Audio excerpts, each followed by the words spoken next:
And we're back at it again with another live one. Welcome to another Pinfall Playback review where us here at the Biconics, we are going to be reviewing AEW's All In pay-per-view for August 27th, 2023, live from Wembley Stadium. I don't know about you gentlemen, but it was a long day for me and for a lot of us. I will say, I was happy that it started airing. Well, for us West Coasters, it started airing in the morning, but I had most of the afternoon and evening to myself now, so I don't have to stay up late. But I am joined always by my lovely co-hosts. We're going to go around. I'm going to have them introduce themselves a little bit, and then we'll get into some initial thoughts. Coming back again from our SummerSlam review, I'm going to start with our new list member here of the Biconics family. Why don't you go ahead and reintroduce yourself for the lovely audience? All right, my name is Luis Rodriguez. I like wrestling, been liking it for over 3 decades, and I did it a little bit, got to wrestle a little bit for a little bit of time, enjoyed that, made some great relationships with some promoters and some peoples. I have a podcast myself. For anybody who wants to listen to one-on-one interviews, I'm interviewing PJ Polacco here soon. You can go check that out. And yeah, I'm so happy that you guys asked me to join you. I'm excited to review this show. I think we're going to have lots of different opinions. I'm so excited. I love it. We're going to be fighting, but not really. And of course, joining me is usual suspect number one, JVL. How you doing, my friend? Mikey, I feel like it's been less than 24 hours since I saw you last. I've been on every review with you this week almost. So it's been really good. I am JVL. I am one of the original Biconics here and like to hang out with Mikey online a lot and the professor and all the rest of our wonderful people. Also, I will be listening to Macho's podcast on my walk because I've started doing that for all that stuff to catch up on your back catalog because why not? It's fun to actually get that done. I've been a wrestling fan for over 30 years as well. I have not performed in it, but I had the friends that were in that, having lived in Chicago for years with people that were always in that independent scene because it crossed with the burlesque scene that I was a part of. So we knew each other quite well, but I'm excited to get it down to this and see how jaded all of us are and how excited all of us are and how much we all still love the fact that we got 81,000 people in a place to watch wrestling, which is just an amazing accomplishment. Yeah, that's still cool. It is. And of course, last but certainly not least, usual suspect number two, John, the professor, as we aptly name him here on the Biconics, my friend. Welcome to another review. Hey, I am John, also known as the professor or the other John. I've been You're the watching. first John. I'm not at all. I've always too many jokes. I've been watching wrestling since I was a kid as well, which is probably 3 decades as well. There's a gap in my wrestling knowledge from like 2002 to 2012, but I'm told from some folks I didn't miss a lot, and other folks I missed a lot, and then there's elements of all those things that I've been catching up on for a long time. I also have friends who've been in and out of the wrestling industry, and there's an indie promotion an hour away, and they want me to train with them. I just don't have time, but I really want to go there and get thrown through a table. Also, if themselves, you're fine. It's fine. They'll be Go take some bumps, run the ropes. It's a nice experience. That's what I need. I Teach a promo class to those indie guys, please. So we talk a lot about promos because I'm an acting teacher and I've been doing a lot of film and horror movies and stuff like that my whole life. I was in a horror flick with Shotzi. She's not going to remember me, but that's my only claim to fame, which is unfortunate. But I'm trying. I'm still in this Still career. amazing. It's really still cool. doing what I can. Love you, Shotzi. I want to see more Shotzi. Yeah, me too. I feel like the shaved head look. I think she looks awesome with the shaved head. Yeah, love it. You don't love see, it. and Mike, you don't understand. My wife has a hair like that too, so it's a thing for me. Just one hair or all the hairs? No, just it's all really trimmed nice and down. Yeah. And you don't know how you're going to look until you just do it. Yeah. And you hope it works because you don't know until you do. Yeah. Boom. Oh, okay. I look great. Perfect. All right. Yep. And of course, today's review is brought to you by Insert VPN Name here. Please sponsor us. We need a sponsor of our show. Today's sponsor is NordVPN. No, just kidding. VPN name redacted. Random VPN. Oh my goodness. I'm really excited to have this crop of gentlemen's here for this review because we have lots to discuss. So once again, we are reviewing AEW's All In live from Wembley Stadium in London. Oh, crap. I watched All Out. Oh, this is going to be really awkward really quick. Yeah, it is. And I had All in the Family queued up next to watch, and that's like a whole series that I had to get through. So there's no breathing room.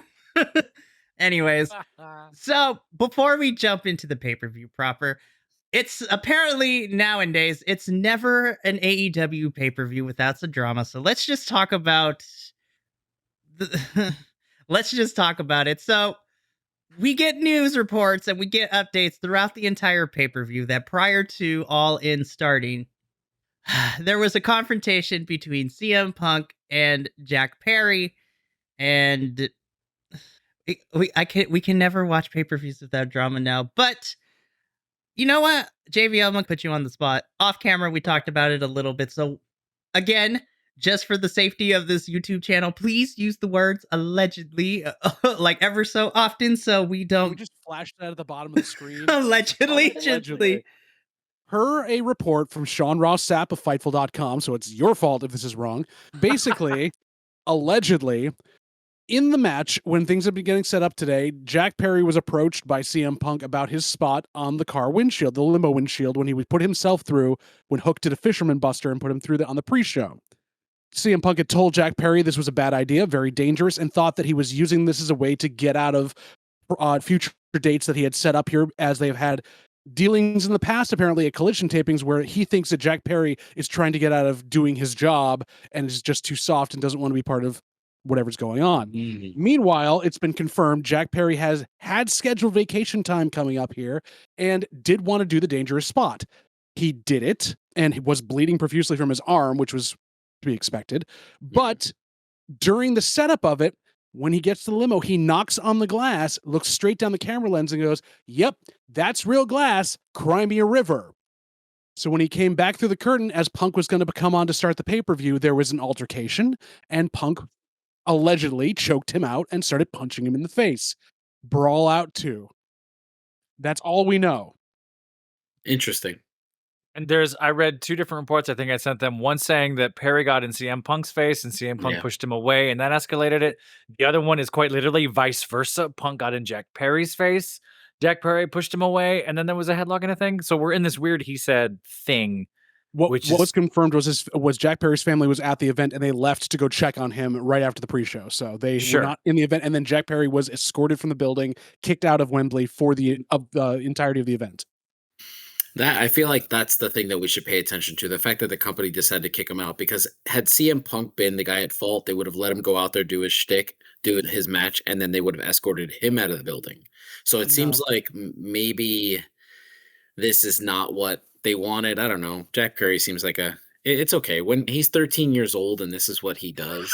So he's just pitching he's a older fit. than Nick Wayne, so he's at least he's been bar mitzvahed. He's a little farther than that. Nick Wayne has just basically been bar mitzvahed into wrestling. But I get you. His dad was an actor. I'm sure his dad's had directors tell him, no, you can't do that, and you have to do your job.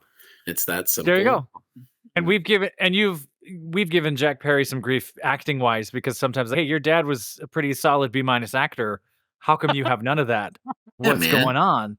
You're still cardboard on the mic. You've been doing this how long? What are you doing? Being a heel was the best thing for him because now he has a reason to be here. Oh, so now the acting's starting to come out.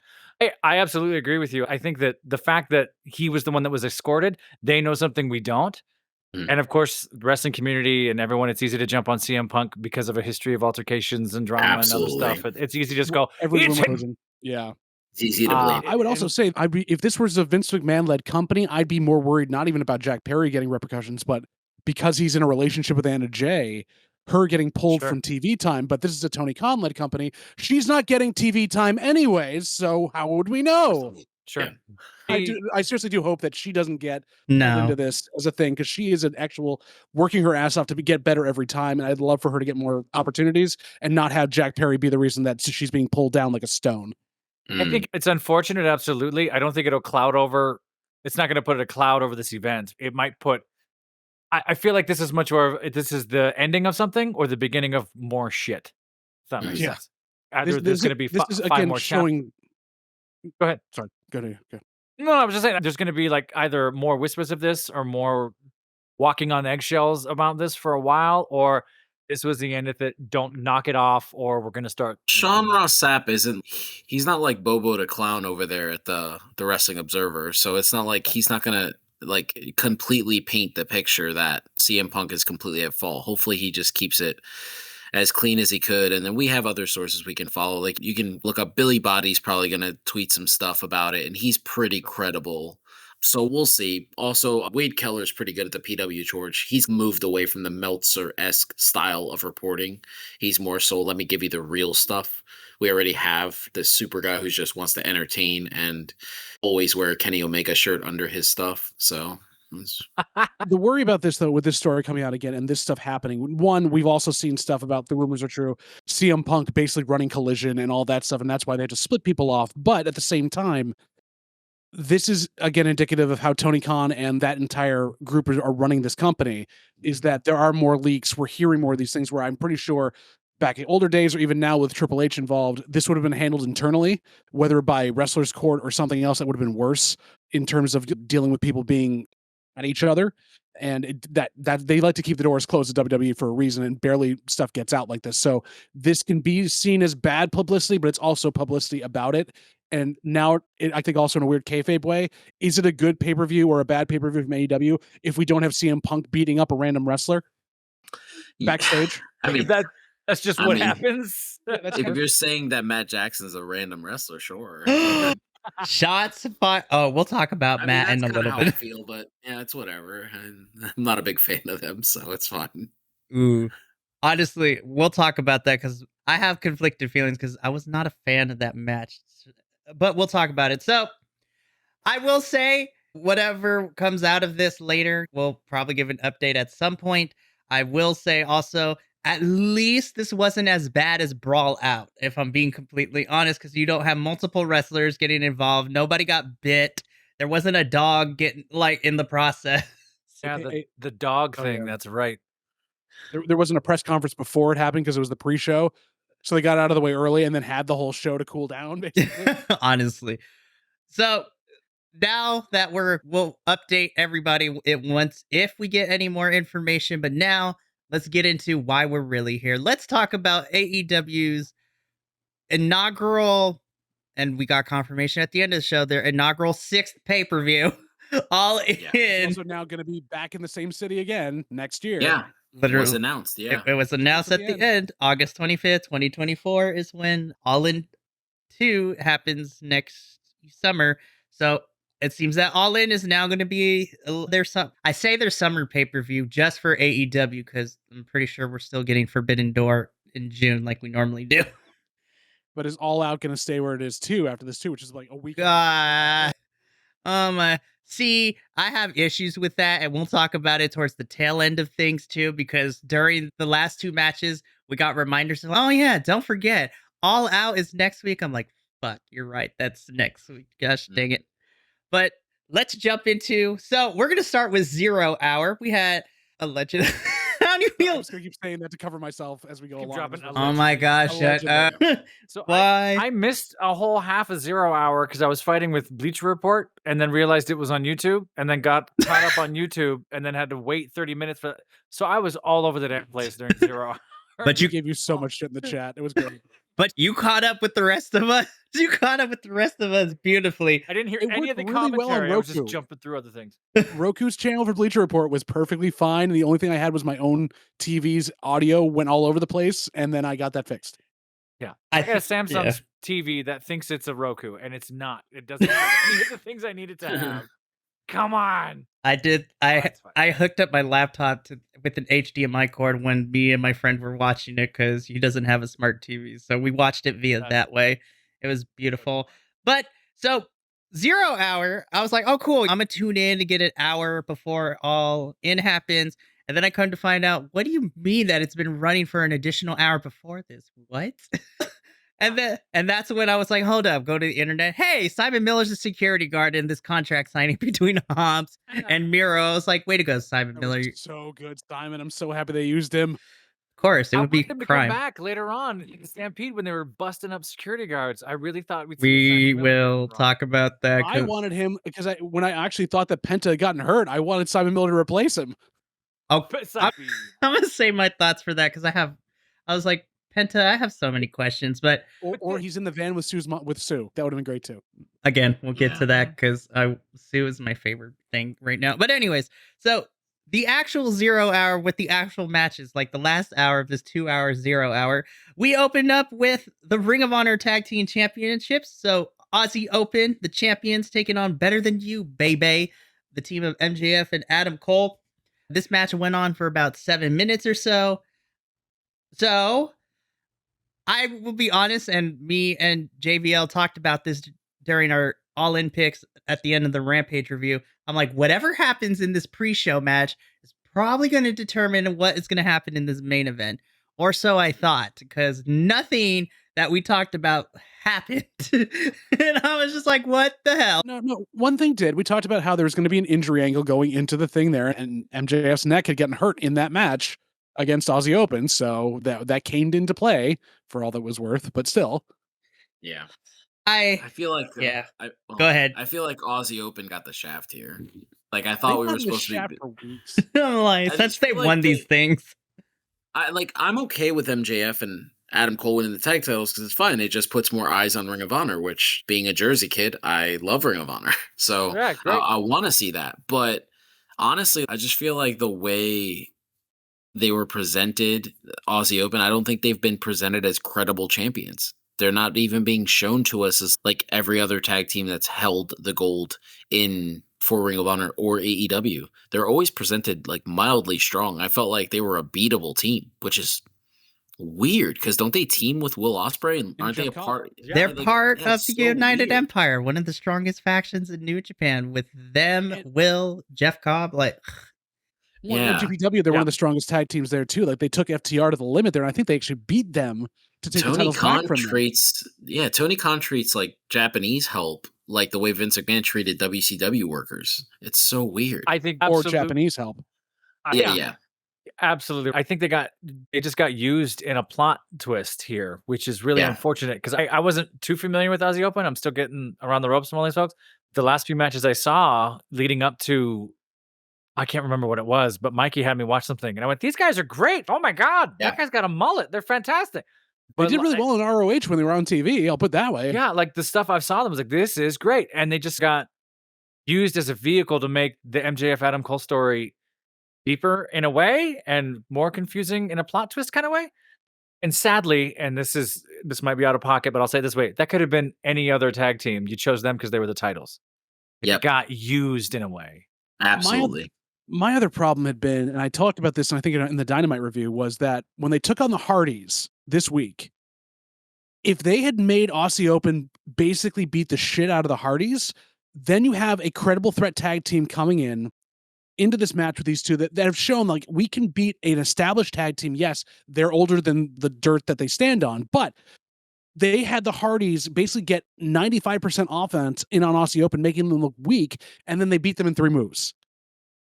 It was old school, like early 2000s WWE booking, Yeah. where you don't give the threat to the team that needs to come in, and therefore everyone knows it's going to happen. It's going to be the way you think it's going to be booked.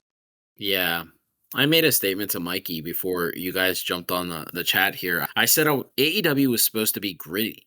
They were supposed to be all wrestling, like without all the entertainment. And I feel like lately they've added so many elements of the entertainment. Like I understood that JAS was supposed to be that entertainment group that we're supposed to hate them. But it just was one of those things where now it's just spurned everywhere. And now the whole company's worried about, like Daniel Garcia needs to dance in the ring because that's the only way you'll find him as an over guy. Or like this first match, I felt like the only thing I could think of was the kangaroo kick. Like I was just like, the rest of the match was not memorable. There wasn't any real great wrestling going on here. no. Adam Cole, who's one of the best wrestlers on the planet, didn't even get a chance to showcase his ability.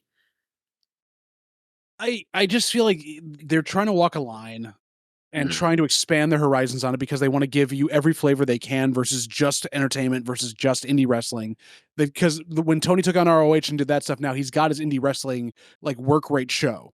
And if you want to watch that there, and we were talking about this, Mikey, on the review, they're starting to actually have better storyline development in shorter promos and nothing in the ring than Dynamite has been because they've been trying too hard. So you've got Yes. that weird balance. And MJF and Adam Cole, especially for being one of the better wrestlers in the thing, can get anything over. So this is the whole thing of pandering to the crowd, giving MJF time to actually enjoy being cheered, because as much as he's a heel in both real life and also in kayfabe, this is a way for him to showcase his talent as well.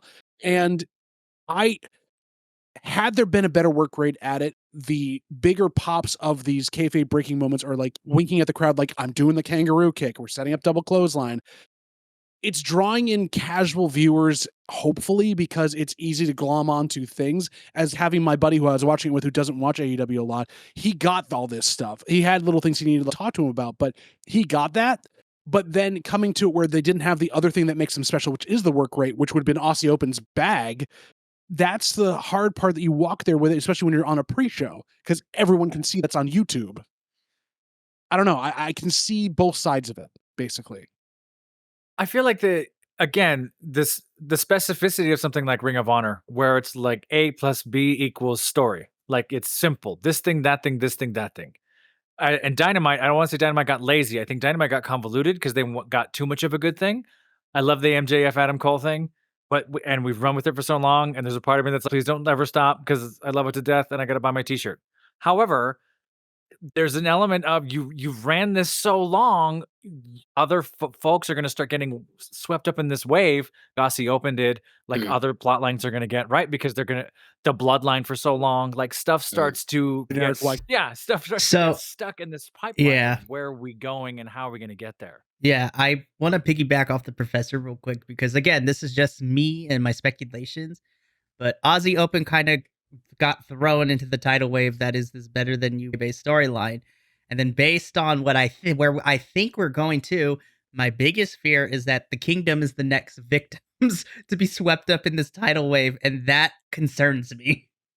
Unless they're the ones to take the titles off of them. And then I will be okay with that. Was to get those, and that's been set up in ROH as they are now going to be hopefully the new ones here. And since they're both heel tag teams with Aussie Open and the Kingdom, it was going to be hard to book that in a thing that doesn't have a lot of storyline. So I can see if they're moving the parts around, it might work. But even that, like them trying to set up, like when the Kingdom finally showed up on All In, no one knows who they are except if you watch ROH. So it's kind of okay. Who is this? They didn't even play a part in the match like I thought they were going to, but we'll get there when we got that. But the only notable things that I like, that backstabber from Cole on Kyle Fletcher was brutal. There was a botch towards the beginning. Initial kangaroo kick. I'm like, Mark, what are we doing? Like Mark Davis. Come on, Mark Davis.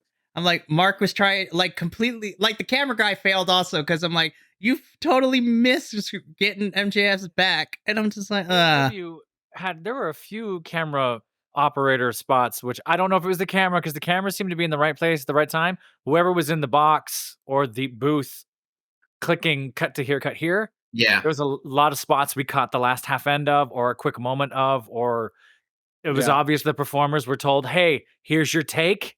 That's where the camera will be. Boom. And they nailed it. And the camera, it wasn't cut to them or whatever.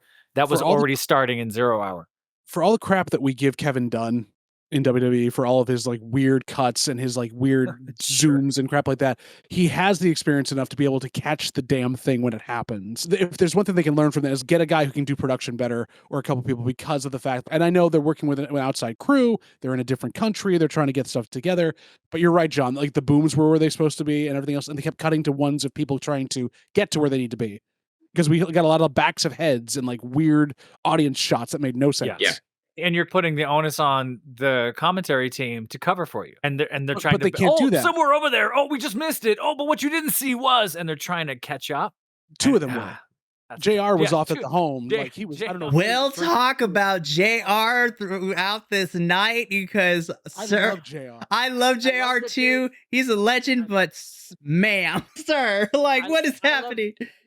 I love that he's getting a check. And Tony Khan's kind of taking care of him and his family. I'm fine with it. He should have just been used for the main event. Honestly, all of it for just make the main event special. Also, I love Taz too, but Taz, sir, we need to talk. Taz, I love you, but sir, like toward the first half of the pay-per-view, you were great. You were fine. The second half, I'm like, yeah, exactly. I'm like, the second half, I'm like, sir, what are we doing? But ultimately, yep, go ahead. The other weird thing, this just the last thing in commentary here, is hearing heel Taz and heel Nigel McGuinness try to out heel each other on the mic, and Listen. Nigel McGuinness schooling Taz on how to actually heal up on there. Listen, Nigel McGuinness had me turn really into a mark there when he made that comment about fragile Brian. I was real Right? angry. Oh my god! Listen, I was real angry. I was wide-eyed. I was like, how dare you? That you better be setting something up this release, I swear. They were, but then Brian got injured. Like he would Yeah. McGuinness had been training to do something at All In. I love Nigel McGuinness. He is such a great addition to the commentary team. I miss him and Ian Riccaboni on Collision now that Kevin Kirkpatrick is back since G1 is the tournament is done. Not Kevin Kirkpatrick. There are too many Kevins in this industry. There's a lot of Kevins. There's a lot of Kevins. But ultimately, Better Than You May picks up the win with a double clothesline to Kyle Fletcher. We're still on the 0 hour. Yes, it's fine because we're going to go on a tangent because there's a lot to be discussed. So, double clothesline, Kyle Fletcher, your new Ring of Honor Tag Team Champions, Better Than You, baby. Then, so this match is over. Then we see somebody in the audience, and we're going to see her a couple more times later in the night. But shout out to Mercedes Moné. Money. I like how she marked out in the crowd. I like it. Oh, yeah. I enjoyed that. I thought that was great. She's dancing. Yeah, I love Mercedes. She's great. She's thriving. A fun feud with the new women's champ. We'll talk about it because there's 2 callbacks there. I love that. There's the callback to NXT and then the callback to the injury. So I think this is going to be great. We'll talk about it because I have a conspiracy theory. So after that little shot, we get more Renee and Kip Sapien, who looks mighty dapper in his interview. He did really well. He did. I enjoyed him on the pre-show. I love Kip. Like Paul White brought him down when he finally got there with Anthony Ogogo. Like they brought down the mood. I was like, just Renee and Kip were having some good back and forth. Just have Renee and Kip just be correspondents. Like, please, it's so good. But then we get the FTW Championship. What's up, How beautiful was it that Renee recited Bray Wyatt's promo about professional wrestling? Yes. I don't mean to interrupt you. I just felt like that was important enough to bring up. Nah, it's okay. I was gonna say that too. I was fighting with Bleacher Report, and I tried to catch that. I had to go back and watch it later on because I was like, I heard this. Lovely spot. Yeah. She did such a great job. She did that off the cuff too. She wasn't reading that. So she definitely memorized that to give it the proper respect it deserved. She's amazing. She's one of the best in the business. That's such a seriously WWE to let her She's go. a pillar of every AEW thing that I watch. She is holding up. She is the most consummate professional. She's one of my favorite. She's at the top of one of my favorite backstage correspondents. And then, of course, if you listen to her podcasts are awesome because all the wrestlers who go on there, we learn so much more about them, like how Brody King is literally this metal, soft teddy bear dad who's also dad Julia Hart. And he actually went into how Julia's theme music got created. And she's like, I like 9 Inch Nails. And Brody King's this sweet cheerleader, blonde person is like into this. I knew there's a reason I liked you. But Renee... yeah. I feel like Renee doesn't get thrown into the conversation of really good wrestling like correspondence peoples because she's so good. She's so flawless. In my opinion, it's so easy to take someone like that for granted. Yeah, she absolutely. does it so well. I'm gonna go out here and pull on my older wrestling cap. She's in that vein for me of Gorilla Monsoon. Who really does well when he interviews people, can get people over, but also plays into the kayfabe just enough that it's credible. And the whole thing with her and she doesn't go over the edge whenever Moxley gets brought up or anything else with it, but she's game to have it brought to her. And that gives her that credibility too. I'm one of the people in the locker room too. I'm not just this extra person who's a reporter. Oh man, when she told Mox and Eddie, I'm like, I need you two to fix this during that one backstage segment between the two of them. I'm like, yes. Love it. She's definitely Mean Gene. Like, absolutely. I love it. He would go wrestlers too live. It was great. Who put this up? Yeah. It's so good. It's so good. Restart that. Oh, we're live, buddy. Oh shit. Oh damn. We're live. I got half the brain you do. So Renee, we here at the Biconics love you, and we respect the hell out of you. And you're just amazing. The second and last match we get on 0 Hour for the FTW Championship, we have Hook returning, challenging against Jack Perry, the champion. Of course, Hook in the I'm gonna piss off CM Punk match. Let's be real. I was just like, so this match, as short as it was, I liked it for what it was. Fun. Jack Perry being a complete douche nozzle and just Sure. hit it. He's playing a part. Yeah. Doing really well. The first half, stealing all the Rob Van Dam moves. Yeah, which is funny. As a heel, I think Jack Perry actually has something to do. There's a reason for me to care, and he's bought into this I'm a huge asshole thing, and that's what got him to where he's at. I'm still confused Absolutely. about who's driving his limo. I'm like, you ain't got no money. What you doing? with this random ass limo. We saw the He's got 90210 money. He's got 90210. Oh, He spent my- that money a long time ago. He ain't got no money no more. This is the Maybe. Riverdale money he's still got coming in from the residuals. Oh my gosh, that's very. Listen, Riverdale is like a mystery that I will never understand. After season 2, it just, how do you manage to continue to go for like 7 to 8 seasons? It's like it jumped the shark and went off the rails. It was out of control. But so some of my favorite spots in this match, the suplex on the hood of the car. Again, if I get these moves wrong, it's fine. The rolling senton from Perry to Hook onto the car was great. Obviously, the window spot from Hook was Fisherman Buster, yeah. the tease of the coast to coast, and then Jack Perry jumps and just flips the audience off. Uh-huh.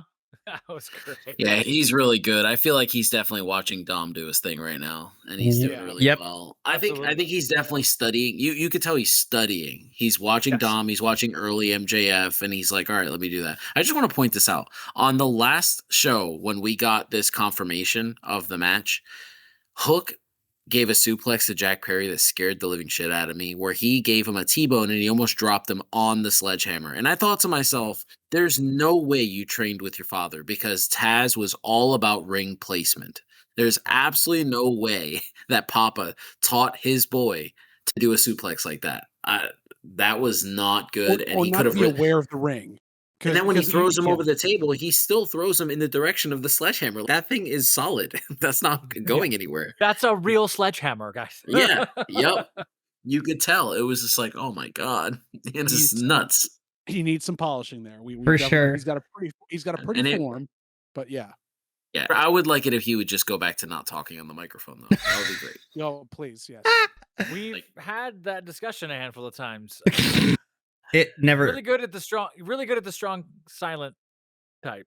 Absolutely. How do you make a Perfect. 2-word promo sound that bad? I don't understand. Oh my. I wasn't holding a bag of Doritos, so Yeah. Whatever it was. Bring it back was like- Danhausen. I miss. yes, Yeah. give me Hookhausen. Let Hook- Danhausen talk on the mic for you, then you're all set. Where Absolutely. I know Danhausen is still out on injury, but damn it, I miss Hookhausen. We only got one match. Isn't injured. He's got his podcast going. You could wheel him out in a wheelchair. He'd be fine. Seriously. Absolutely. I don't understand. I don't know.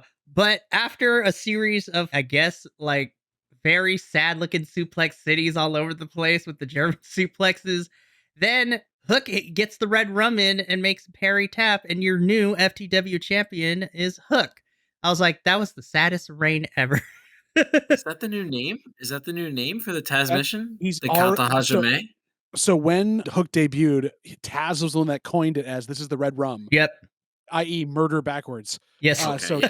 Taz is basically said it's not the Taz mission because they weren't acknowledging that Hook was his son for a while. So Taz called it the red rum. Oh. And then Now they threw are- that out the window. Yeah.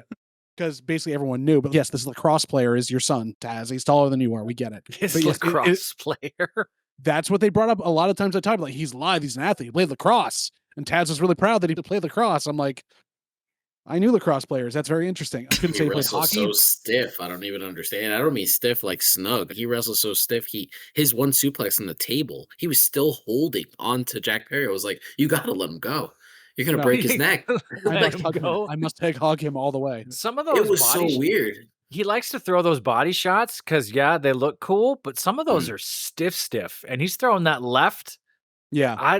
If he's gonna tag someone someday and fuck someone up, Who knows? Maybe JBL taught him how to wrestle. Who knows? If JBL ever got near him, that'd be hysterical because of how much Taz and JBL hate each other. So Fight. Oh Nah, my. he was trained by Blue Meanie. there you go. Oh my goodness. I'm interested to see what happens now that Hook is the champion again. Does Perry go back after it? Are we still feuding? which I don't hate, but I don't know what's happening, but Jack's on something. vacation, so that's Yeah, apparently Jack Perry's going on vacation, which is why. okay. So So now this backstage stuff, Uh-huh. I feel like is going to mess him up because I really felt like what I said in our text chain there about Orange Cassidy being protected. I feel like this is the perfect way to get the strap off of Orange Cassidy.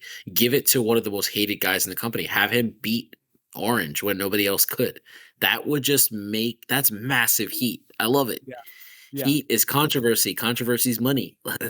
It works. And we've seen but- that Jack Perry and Orange Cassidy can work well in the ring, so Yes.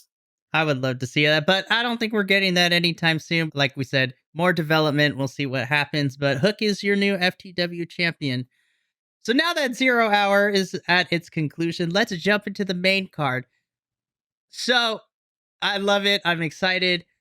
But immediately, red flag number one, like, popped off real quickly as soon as I heard Samoa Joe's music hit. I'm like, whoa, we're starting with this match? Excuse me? What is happening, you guys? Like, Oh, I disagree. oh no, this was in the text chain too. Yeah. Tony Khan knew what he was doing to start it off with a lot. Like, you get the people coming in, paying big money, you start this as the curtain jerker. okay, so like at first I was like, you know what, this is gonna be fun, and then subsequently match 2 and 3 happened too. I'm like, okay, sure, why not? That's just me personally, but this match. So for the real world championship, God, I hate that name still. We have challenger Samoa Joe, Mimosa Joe, no Mames Joe, if you want to call him that. Samoan Joel. The non-Samoan not related to Roman Reigns. He is Samoan. I know he. Twisted Metal. Yo, Twisted Metal was a hot mess, but like in the best way possible. I loved it so So is the much. video game. So it's all Yeah, I love it so Mikey, much. we're gonna tangent here, Mikey. Was it as bad as Riverdale? Like, I'm trying to get the levels here. Nothing can be as bad as Riverdale post season 3. Like, honestly. But Good to know. for the real, yeah, so Samoa Joe taking on the real world champion, CM Punk. This match was so much fun, you guys. I This is enjoyed my match of the night. Hot This Really? is Wow. beautiful. out the Ah, presses. I loved everything. I loved the story. I loved that it went back to Ring of Honor. I loved how I don't know if you guys watched the Ring of Honor match, but that walkaway spot that Samoa Joe does, that is exactly how Punk was able to overcome it in Ring of Honor, where he knows Joe's gonna walk away and he turns away. Now I didn't expect him to hit like a Hurricane Rana. I didn't expect that because he's 42 or whatever, and he's really brittle. But the way these two work together, as much as I hate to say this, I really want more of just the two of these guys. Yeah. Yeah. This was a beautiful match. I've forever been a fan of Samoa Joe since the first time I watched him wrestle, like 20 feet in front of me. He wrestled Paul London on Paul London's Go Away show when he got signed to WWE. I just Man. thought like that was absolutely one of the best matches I've seen in a while. That one match was better than the entire last WWE pay-per-view. Like, Damn. that's kind of how I felt. But to be fair, we're comparing that to SummerSlam, so honestly, we can't disagree. No, we don't Yeah. disagree, but still. That's absolutely right. I will say the comment that my friend made that I love from this is I've never seen a wrestler go through a table horizontally before. Oh my god, yeah. You threw him under the table. I love that. And then the way the guys are just like, I didn't know it was touching my leg. Oh, it's CM Punk. And Professor, I thought of you on this one too, because I'm like, they fixed the problem we've been talking about for almost a month now, where their camera guys always catch them blading. You can't do it when they're in the table. Listen, that was beautiful because, like, as soon as Punk went through the table, and then when Joe pulled him out, he's bleeding. I'm like, very smart. Congratulations. They must be listening to us. Nigel handing the blade. I'm like, so did you get the announcers in, like, handing you the blade there, so you have to keep it on? You I know, wouldn't be everything else? surprised if Nigel was And I like know out here everyone helping. Everyone bleeds different, and I don't want to do a masterclass in blood and stuff. But what's interesting, CM Punk blades himself, he can still see. Yeah. He dried up pretty fast. I don't think he and it bladed dried up himself pretty fast. deep. It wasn't super deep. It was just enough to get this going. And a few wrestlers, and this is maybe the moment, maybe it's a mistake, maybe whatever, they just go and stab, cut, pull, Yeah. and now you're You blind. mean John Moxley? Yeah. John Moxley, or you're hitting scar tissue and stuff. But so if you use it sparingly, he was still able to continue the match. I thought Well, and I you- loved this you s- match. You saw him a couple of times too when he would take a rest spot or anything else. You could see him like squeezing and starting to squeeze his neck a bit to push a little bit more out because he was trying to Sure. get the muscles to do it. But Yeah. then you knew it wasn't that deep either because he's actually having to force it to come out, which is nice at the same time. Oh. They were trading stiff shots in a way that they could take those shots. They Mhm. weren't. It wasn't disrespectful. It was bang. I thought they traded really well. I love Punk just being Punk and just like the you thought like you can't see me. And I love that. I love that I didn't even realize how much he likes to pay homage to John Cena, but this is like the 5th AEW match he's done this in. He Yeah, must it's really I wonder if he just feels like that part of his life is what got him to the level like with the fandom that he is, but I really hope they protect this finish because if he's bringing this back, if the Pepsi plunges back, I don't want to see people kicking out of it. I don't want to see that. we'll talk about kicking out of finishers later. Can Yeah. his knees take doing that though? That's the big thing. Is you see him land that, and it's holy crap. 42-year-old. I don't know if he always did it from the top rope, but he definitely did that to Joe because Joe's like a monster. But I don't know. I always thought he did it from like the middle rope. So I'm guessing we'll see, but I want it protected. Please protect that move. There was Like- also great homages in this match too. They had the John Cena transition Yep. to the Austin transition to Hogan. You picked the crowd out to be a heel, but it's Austin, and then Hogan there and the leg drop. Oh, leg the drop. sad ass You want leg the drop. heel, you do a Hogan CM move. Punk totally Yeah. missed that leg drop, and it looked like it hurt him. Yeah, I don't understand. A guy who watches as much Bret Hart as he talks about, you would think that you would land a leg drop. Do the trick. Yeah, just boom. Don't. Like, that's what I mean. or stop watching Bret Hart and watch Yokozuna because if a fat man can hit that thing better than you can, I think you can definitely hit it. Absolutely. I always liked X-Pac's leg drop, come off the ropes and just like slide sit. I think it was great. I don't- X-Pac doesn't get Leg enough drops credit. now. We're getting very specific on things. We Oh, haven't don't talked get about me Matt going on Hardy yet because X-Pac. Matt I Hardy's love was that. scary. Matt Hardy, the Hardy scare me in a general sense of the word because I'm like, we don't need y'all doing this. Tangent, but I still can't get over Jeff and Darby's match where they almost died on my television screen, especially Darby with that jumping into the ladder to the chairs. I'm like, and we'll talk about Darby because once again, I'm like being dad mode over here. I'm like, no, don't do that. Oh, why? He's gonna There was end up a- in traction. Well, when we get to the coffin match, we'll talk about it because I went dad mode. Nigel, the British heel guy who was talking Yeah. all night. Nigel Yeah. McGuinness, yeah. The only British guy on the commentary British guy. panel. Funny, the only British guy, yeah. Made a comment about he threw it to CM Punk's MMA 18 months MMA stint, talking about Duke Rufus and he's throwing those shots. at Duke Sir. Rufus. Sir, we all know CM Punk's career was not it. I was an MMA nerd at the time, and what was funny, and Duke Rufus has said this in other interviews. I'm not paraphrased or mentioned this, or folks who are working at Duke Rufus. I don't want to get Duke Rufus mad at me. People who are at the school and training. Yeah, Duke taught CM Punk all this stuff. CM Punk didn't use any damn thing. You have one of the best striking teachers in the history of striking and MMA and kickboxing, and you just still did your own thing. Yeah. So that was a moment where I was like, He started too late.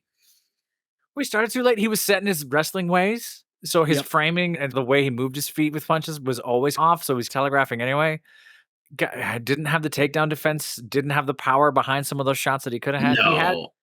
potential for certain things, but Mm. it was similar to now to go MMA. Sorry, everybody, this podcast is off track again. Similar to Ronda With our Rousey. sponsor, MAVPN. Yeah, we just go everywhere. Ronda Similar to- Rousey would have beat CM Punk. Similar Ronda Rousey training with boxers and then going up to fight professional MMA kick. Like, you're a boxer, you're a striker now. No, you never were that.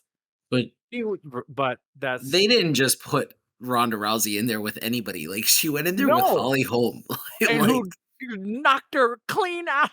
Holly people Holm just beat her forgot about ass. Holly Holm's first career. I think that's what Yeah, happened. exactly. And then she went from I'm there gonna to go- fight the GOAT, which is like Yeah. Amanda Nunes, who could probably knock out half the 135 division for the men. So it's just like, Absolutely right. all right, but back to this. Yes. Sorry, wrong sport. No, but honestly, it all like blends together in some part of way. But the Pepsi plunge needs to be protected. And I was genuinely surprised in a good way. I was just like, oh, okay, so that's the finish of this match. Cool. Because I was like, no go to sleep, nothing like that. So I'm like, okay, cool. Hmm. But I Maybe want Will Ospreay and Kenny Omega should learn a thing or two about using a dramatic move to finish. That'll be shots fired. We'll talk about Will because I might have some controversial opinions about that match. But your winner and still real world champion CM Punk can fight another day to defend that title wherever. There's a plethora of options that I can see going down the line. Maybe Punk and MJF round 2. If you want to continue with what's happening with Ricky Starks, sure. I love Ricky. He's great. But yeah, so we opened All In with that match. And I was like, okay, that was a fun opener. Let's see what's next. Oh yeah. And then we get, this is me personally. I'm like, oh, okay. Because next up, match number 2 on the main card, you have Bullet Club Gold and Konosuke Takeshita taking on the Hung Lovers, as me and JVL have dubbed this team of Kota. I call it that team because it's the Golden Lovers and Hangman Page, and they call themselves the Hung Bucks. Okay. So Yeah, Hung Lovers. So they are the Hung Lovers. So this is the trio of the Golden Lovers, which is Kenny Omega and Kota Ibushi, along with Hangman Page. Now, excuse me. Why is everything golden? God damn it, JR. So that was you in the okay, because I don't have anybody's name in there except for Mikey, so I don't know who's You need to start saving people's names. Yeah, I don't know why they did the golden thing. I thought this match was good. I enjoyed it. I'm a big fan of Kenny Omega. I'm a monster fan of Hangman Adam Page. And I think Jay White is special. I think he's going to be a part of the future of pro wrestling. I think Juice gets a bad rap. I don't understand. You mean the honeycomb monster? Yeah, I don't get it. He's just great. I would say that Juice and his wife are better than Adam Cole and his wife, but we'll get to that. Whoa. Shots. Fight. I have no opinion either way. Who's Juice's wife? Tony Storm. Yes. Oh, Yes. Oh, yeah. Then Okay. All right. Yeah. Can I know just say, am I the only person that feels like this version of Kota Ibushi is not very good? Ooh, I have that same opinion. So I know for the last year, because there was this big old thing because Kota was fighting with New Japan because they wanted him to wrestle and he wasn't still 100% because apparently he was starting to lose use in his arm. And so he can barely lift it, muscles were not working the way they were supposed to. And for a whole entire year, Kota wasn't wrestling for a whole entire year as he was rehabbing. And then he put New Japan on blast in that 3-part Twitter expose, as we have called it, in the middle of last year or whatever.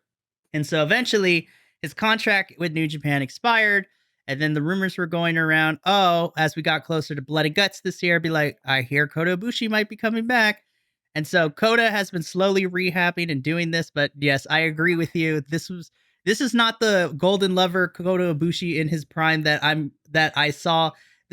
I'm slowly getting back to where I was Kota Ibushi because in my opinion, Kenny, I love Hangman too, but he didn't get much action. Kenny carried the match for his team. He's the best wrestler in the match. That's just what's going to happen.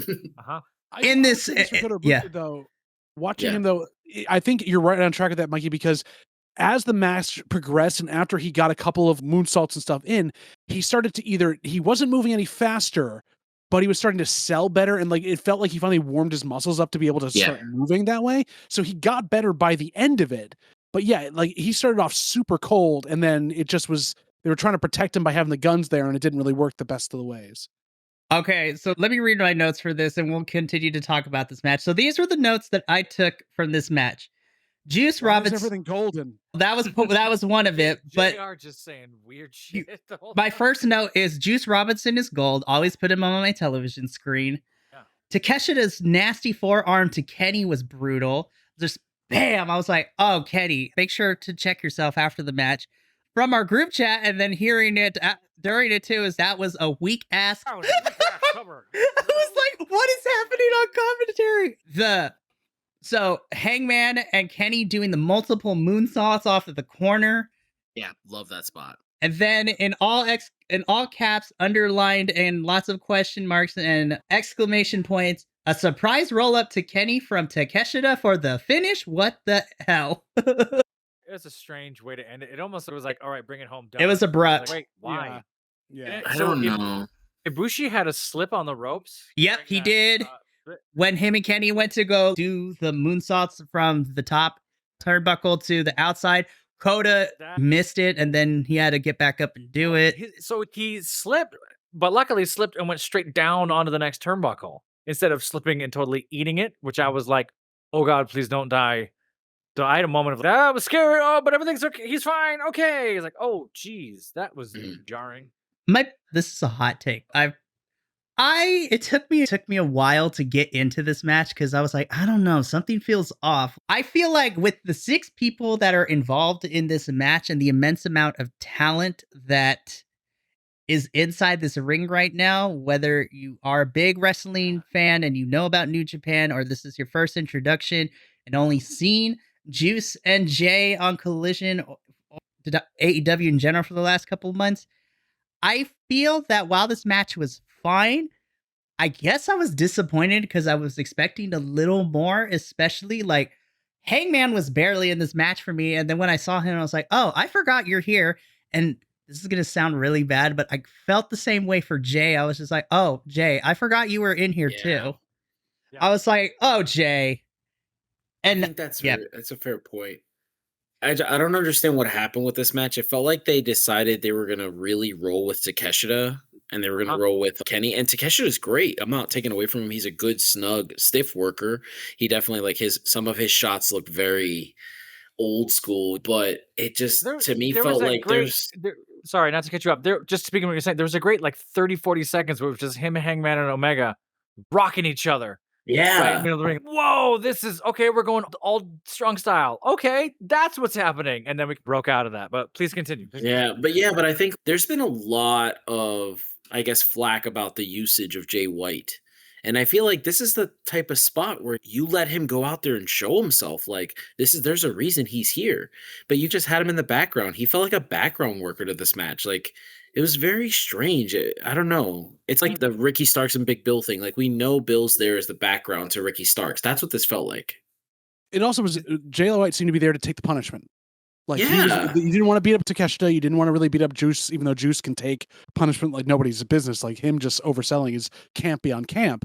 So if they're trying to make him Shawn Michaels, that's great. And I think the other thing that bothered me about this match too is that the Guns didn't really run interference the way I thought they were going to in this match too. Because then I forgot that they were there until when they were walking up the ramp. I'm like, oh crap, I forgot. Guns, you were here too. They jumped up on the apron once near the end, and then his sunglasses went flying. He got thrown into the side, and then they were gone. I'm still upset that we lost the rights to use the 50 Cent song for their entrance, but that's neither here nor there. I don't care what nobody says. That is the hardest entrance for a bunch of white boys I've seen this year so far. You would think 50 would be okay with that, being that he's such great friends with Eminem. You would think that, but I don't know, man. But for me, like, the match was fine, and there were some good spots. It's just, to me, this match was like a car crash that was happening because everybody was all over the place. And it was chaotic, but not like Stadium Stampede was chaotic, but it made sense within the context of the match.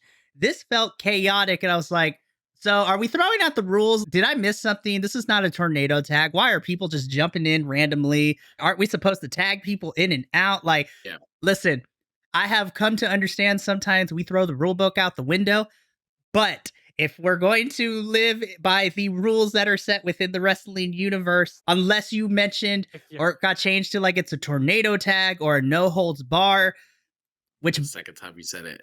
I forgot we did. I'm sorry. I forgot we didn't talk about the homage that CM Punk paid to Terry Funk.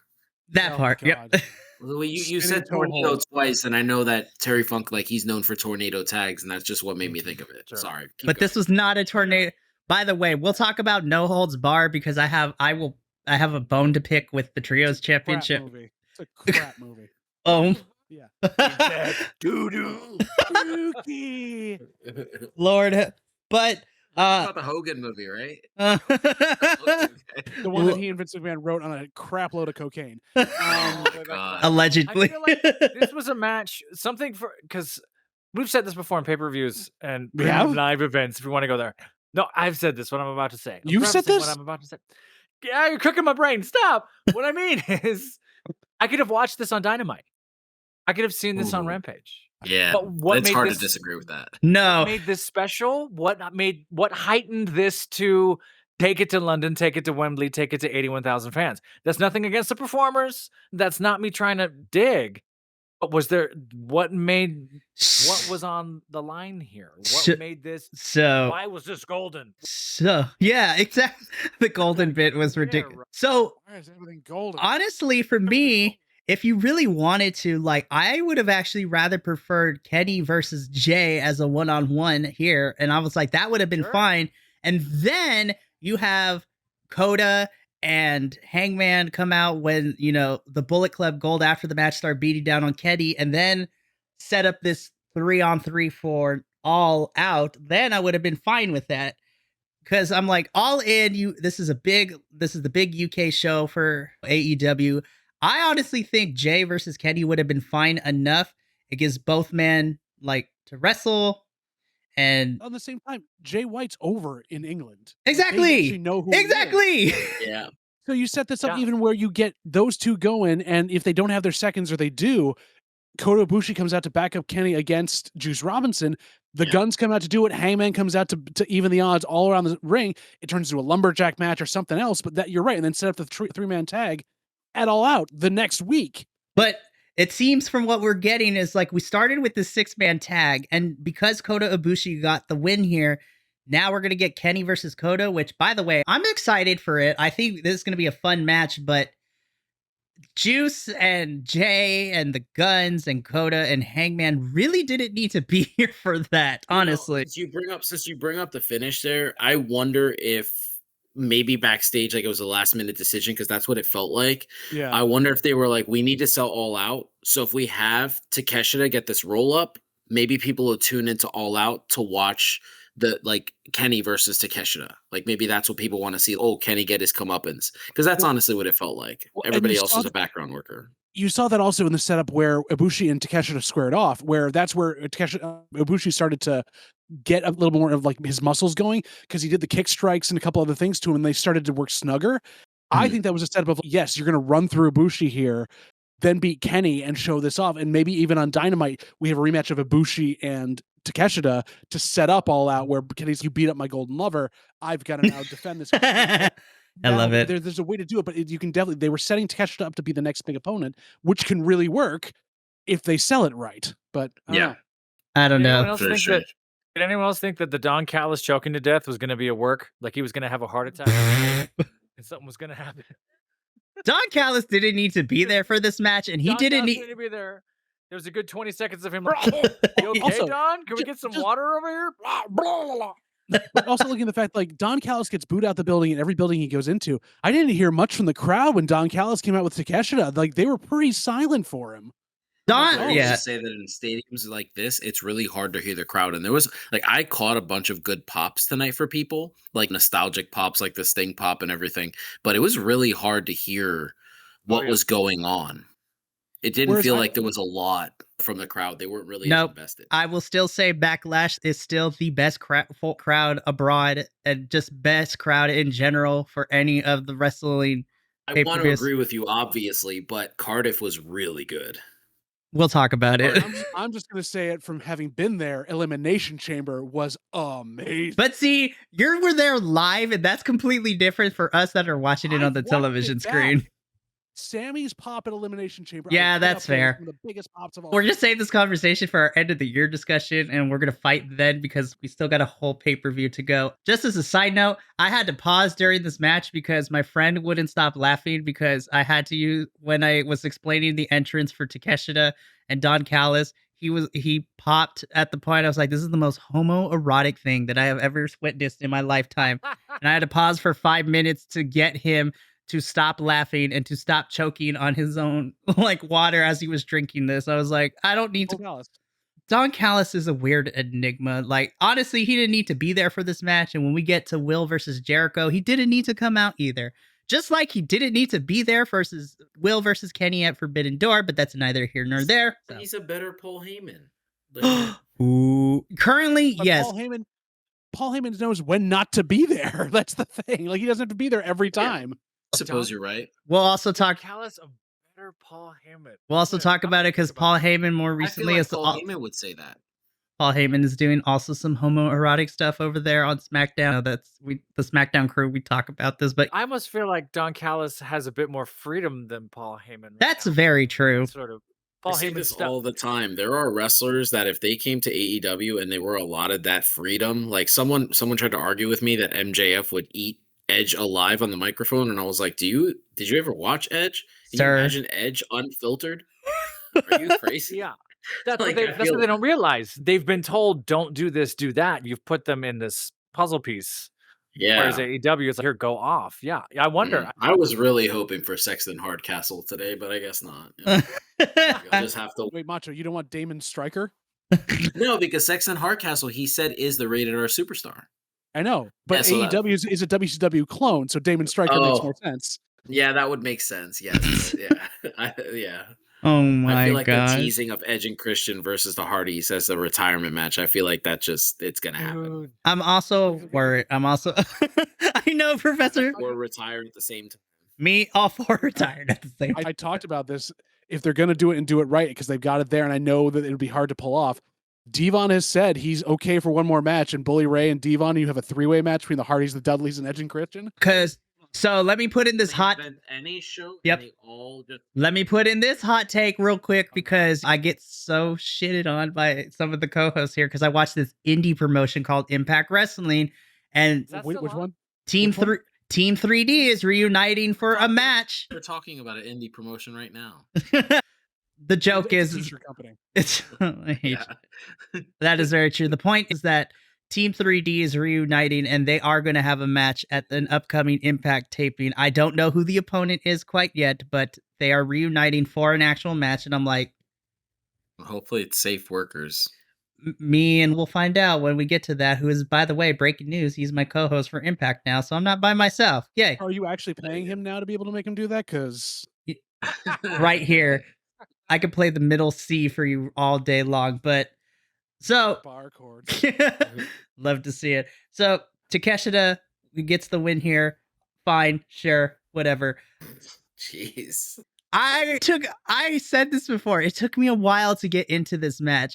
And then the questions kept rolling because I think, Matt getting hurt in this next match I feel stopped the match from doing things that they were supposed to. I also had questions. I'm like, so the third match on the card is for the AEW Tag Team Championships, the Young Bucks, who made me want KFC because of their ring gear and the color scheme that was going on. Taking on the champions, FTR, who are one bearskin rug away from being Burt Reynolds. They're pretty But, close. but also, sign of the night for this match. Oh my gosh. Oh, did I miss a sign? Someone had up in the background for half the match, "Fear the Revolver," and I'm like, Oh, Oops. that is And- awesome. I should have caught it. I texted JVL. Wait, was that? I thought it had a way deeper meaning. No, it was just a throwback to the last week of all Cash's troubles. And I was like, oh, of course. Yeah. Oh my god. FTR, Fear the Revolver. That's what I was saying to my friend. I was like, and I was yelling at the TV screen. I was like, Cash, you are very lucky that you did not get your passport taken away. Because Right? can you imagine? So, okay. So I think because Matt got hurt halfway through this match, it stopped them from doing everything they wanted to. Because the He first tried half to was fight through it. the first half was great, and then the second half for me fell apart just a tiny bit I feel like that's when the crowd got into the match. when it started falling apart. Yeah, I felt like the beginning of the match was super slow, and I felt like after the botch between FTR, like the pile driver botch, where like he picked him up for the pile driver, and then like Granny Yeah. walked over for the tag. I was like, Yeah. "What is this?" I was yelling. I was like, "Hair FTR, what are you doing? You're supposed to know how to hit a pile driver, when to hit it." I don't know. I thought the second half of the match was the better part of the match, honestly. I think that's when things picked up for me too, in the sense like I thought Cash busted his face because that 450 is like bam onto the floor. I was like, sir, I was like, we can't have a Claudio 2.0 situation where the teeth get compounded into your skull by Yeah, getting. that's bad. At least it wasn't a pull. But no, this was okay. And I'm giving it a little grace because Matt getting hurt halfway through sucked the extra things that they wanted to do. I still think it was fine. But honestly, this was probably at the bottom of my list of their trilogy that we've gotten between the three of them. yeah, no question. Oh, For yeah, sure. hands down. It wasn't the That's it. worst match of the card, though. You think it was? Hold on, let me look at my notes No, real I quick. don't think so. I don't think so. I don't I want to will say also- no. Actually, no. I wouldn't even say my worst match of the card. It was my worst match. It's just that I had a lot of questions, and I felt like a match that is my worst, and I put in air quotes, I feel like could have been shortened by 5 minutes because a certain wrestler doesn't need to be wrestling for 15 whole minutes, but we'll get into that one in a little bit. The other side of this, though, I will say, again, with the second half of this match currently we're going over, where it being better was, yes, Matt hurt himself, and then they did one of the cleanest shatter machines I've ever seen. Right. The Young Bucks pulled it off better Oh than my FTR gosh. did the entire match. That's sad. And Matt was doing the lifting. Matt wasn't even like jumping up to do the code breaker. He was lifting him on that bad leg to get him up. Because I wrote down that the second half they seemed really gassed. Yeah. Which, if you compound that with the fact that we have the injury and everyone's exhausted, but you're right, that's when the crowd got behind them, which I think it was is weird. Weird inverse, like, hey, they're not going to make it, but we're all in on this. Keep going. It's like, Maybe the crowd was trying to get them to the end. Maybe Please that's what survive. was. Please keep going. Yeah. Yeah, those Northern Light suplexes were really bad. I was like, man, I've seen you do this. This is a part of your shtick. Like, this looks. He couldn't even pick them up. It was so weird. And the commentary kind of reflected that. They're like, that's a Northern Light. Yeah, I think Michael McGinnis was like, oh, he's trying to get him in the guillotine. It was like, no, he's not. He can't lift him up. No, he's in a lot of bees trying to, like looking at each other. Yeah. That's oh man. Well, and they cut back over to to the side and they're going, yeah, there's only about 10 pounds of weight difference between the two teams. Like, it's not that much to begin with. It's sure. Why? Okay, sure. All right, fine. Again, I feel like the commentators. We're in London, and when you're in London, the gravity is actually 10 times less than in America, so it's really hard. Oh my! The exchange rate on the gravity is just, it fluctuates from day to day, match to match. I swear the commentary team was on something tonight. I was just like, "What is happening, you guys? What is this?" Can you explain something? Why is the gravity golden? Like, I don't get why it's oh my! And there's a difference between a 2 count and a 3 count. That's the difference right there. You just weigh more in kilograms. Jeez Louise. Yeah. This was not my. Threw him 3 hectares. I've been reading the Bible for a while. It's for me personally, this match the first half was hard to get into, and then I got into it the second half, but it didn't really click for me. And maybe that's my fault because when you hear FTR versus the Young Bucks, I'm just like, listen, I know what each team is capable of. I have seen it. And the 2 matches they've had prior to this were amazing.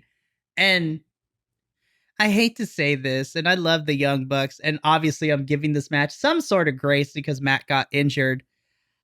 I think if you rearranged a couple of people here, like if you wanted to try to capture lightning in a bottle twice, even though you shouldn't in professional wrestling, if you wanted to extend FTR versus Jay and Juice and have a rematch here after their amazing collision match, I would have been okay with it because I get that the trilogy needs to be complete between these 2 teams, but I feel like this was not the way I wanted this trilogy to end, and I was underwhelmed. I still thought it was an okay match. It wasn't the worst.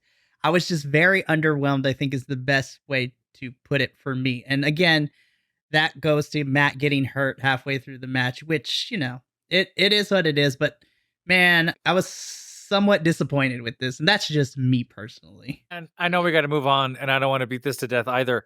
Promos and fake interviews leading up to this too. Oh my God. It felt flat and artificial to me. This was not it. And even though they were talking about we have a history and that's why we're this and that's why we're that. Okay, that might be true. They literally built this match up over the course of 2.5, 3 weeks. That's how much time was spent on this build. And if you want to hear the thoughts on this, like the professor and I went over this on the Dynamite review. Like we both dove into why it wasn't working that way. Check that out on our channel. Big plug for PC Wrestle Pod. Go back yeah. Oh my gosh. And some of these promos, and again, and I know that's the thing that nobody wants to talk about, and I get it, but did a disservice to then what we saw. And I don't know if and again, I don't want to, we got to move on. I wonder, and they're professionals, and this is hard to do. You don't want to get the yips. You don't want to get in your head, especially when you're getting hurt and other things. So I felt like this match, they got a little heady, particularly because they had an injury. They were trying to take care of each other. They know they got to perform, and stuff was just off the rails. They still did it. They survived. Yeah. They got through. Nick but took maybe a nasty shatter machine at the end. That was an almost botched shatter machine too. Oops. And for some reason, I couldn't remember the ending because I'm like writing this down. And then we got into the next match. And then I thought, wait a minute, I didn't write down the ending. I'm like, who got the shatter machine? Was it a shatter?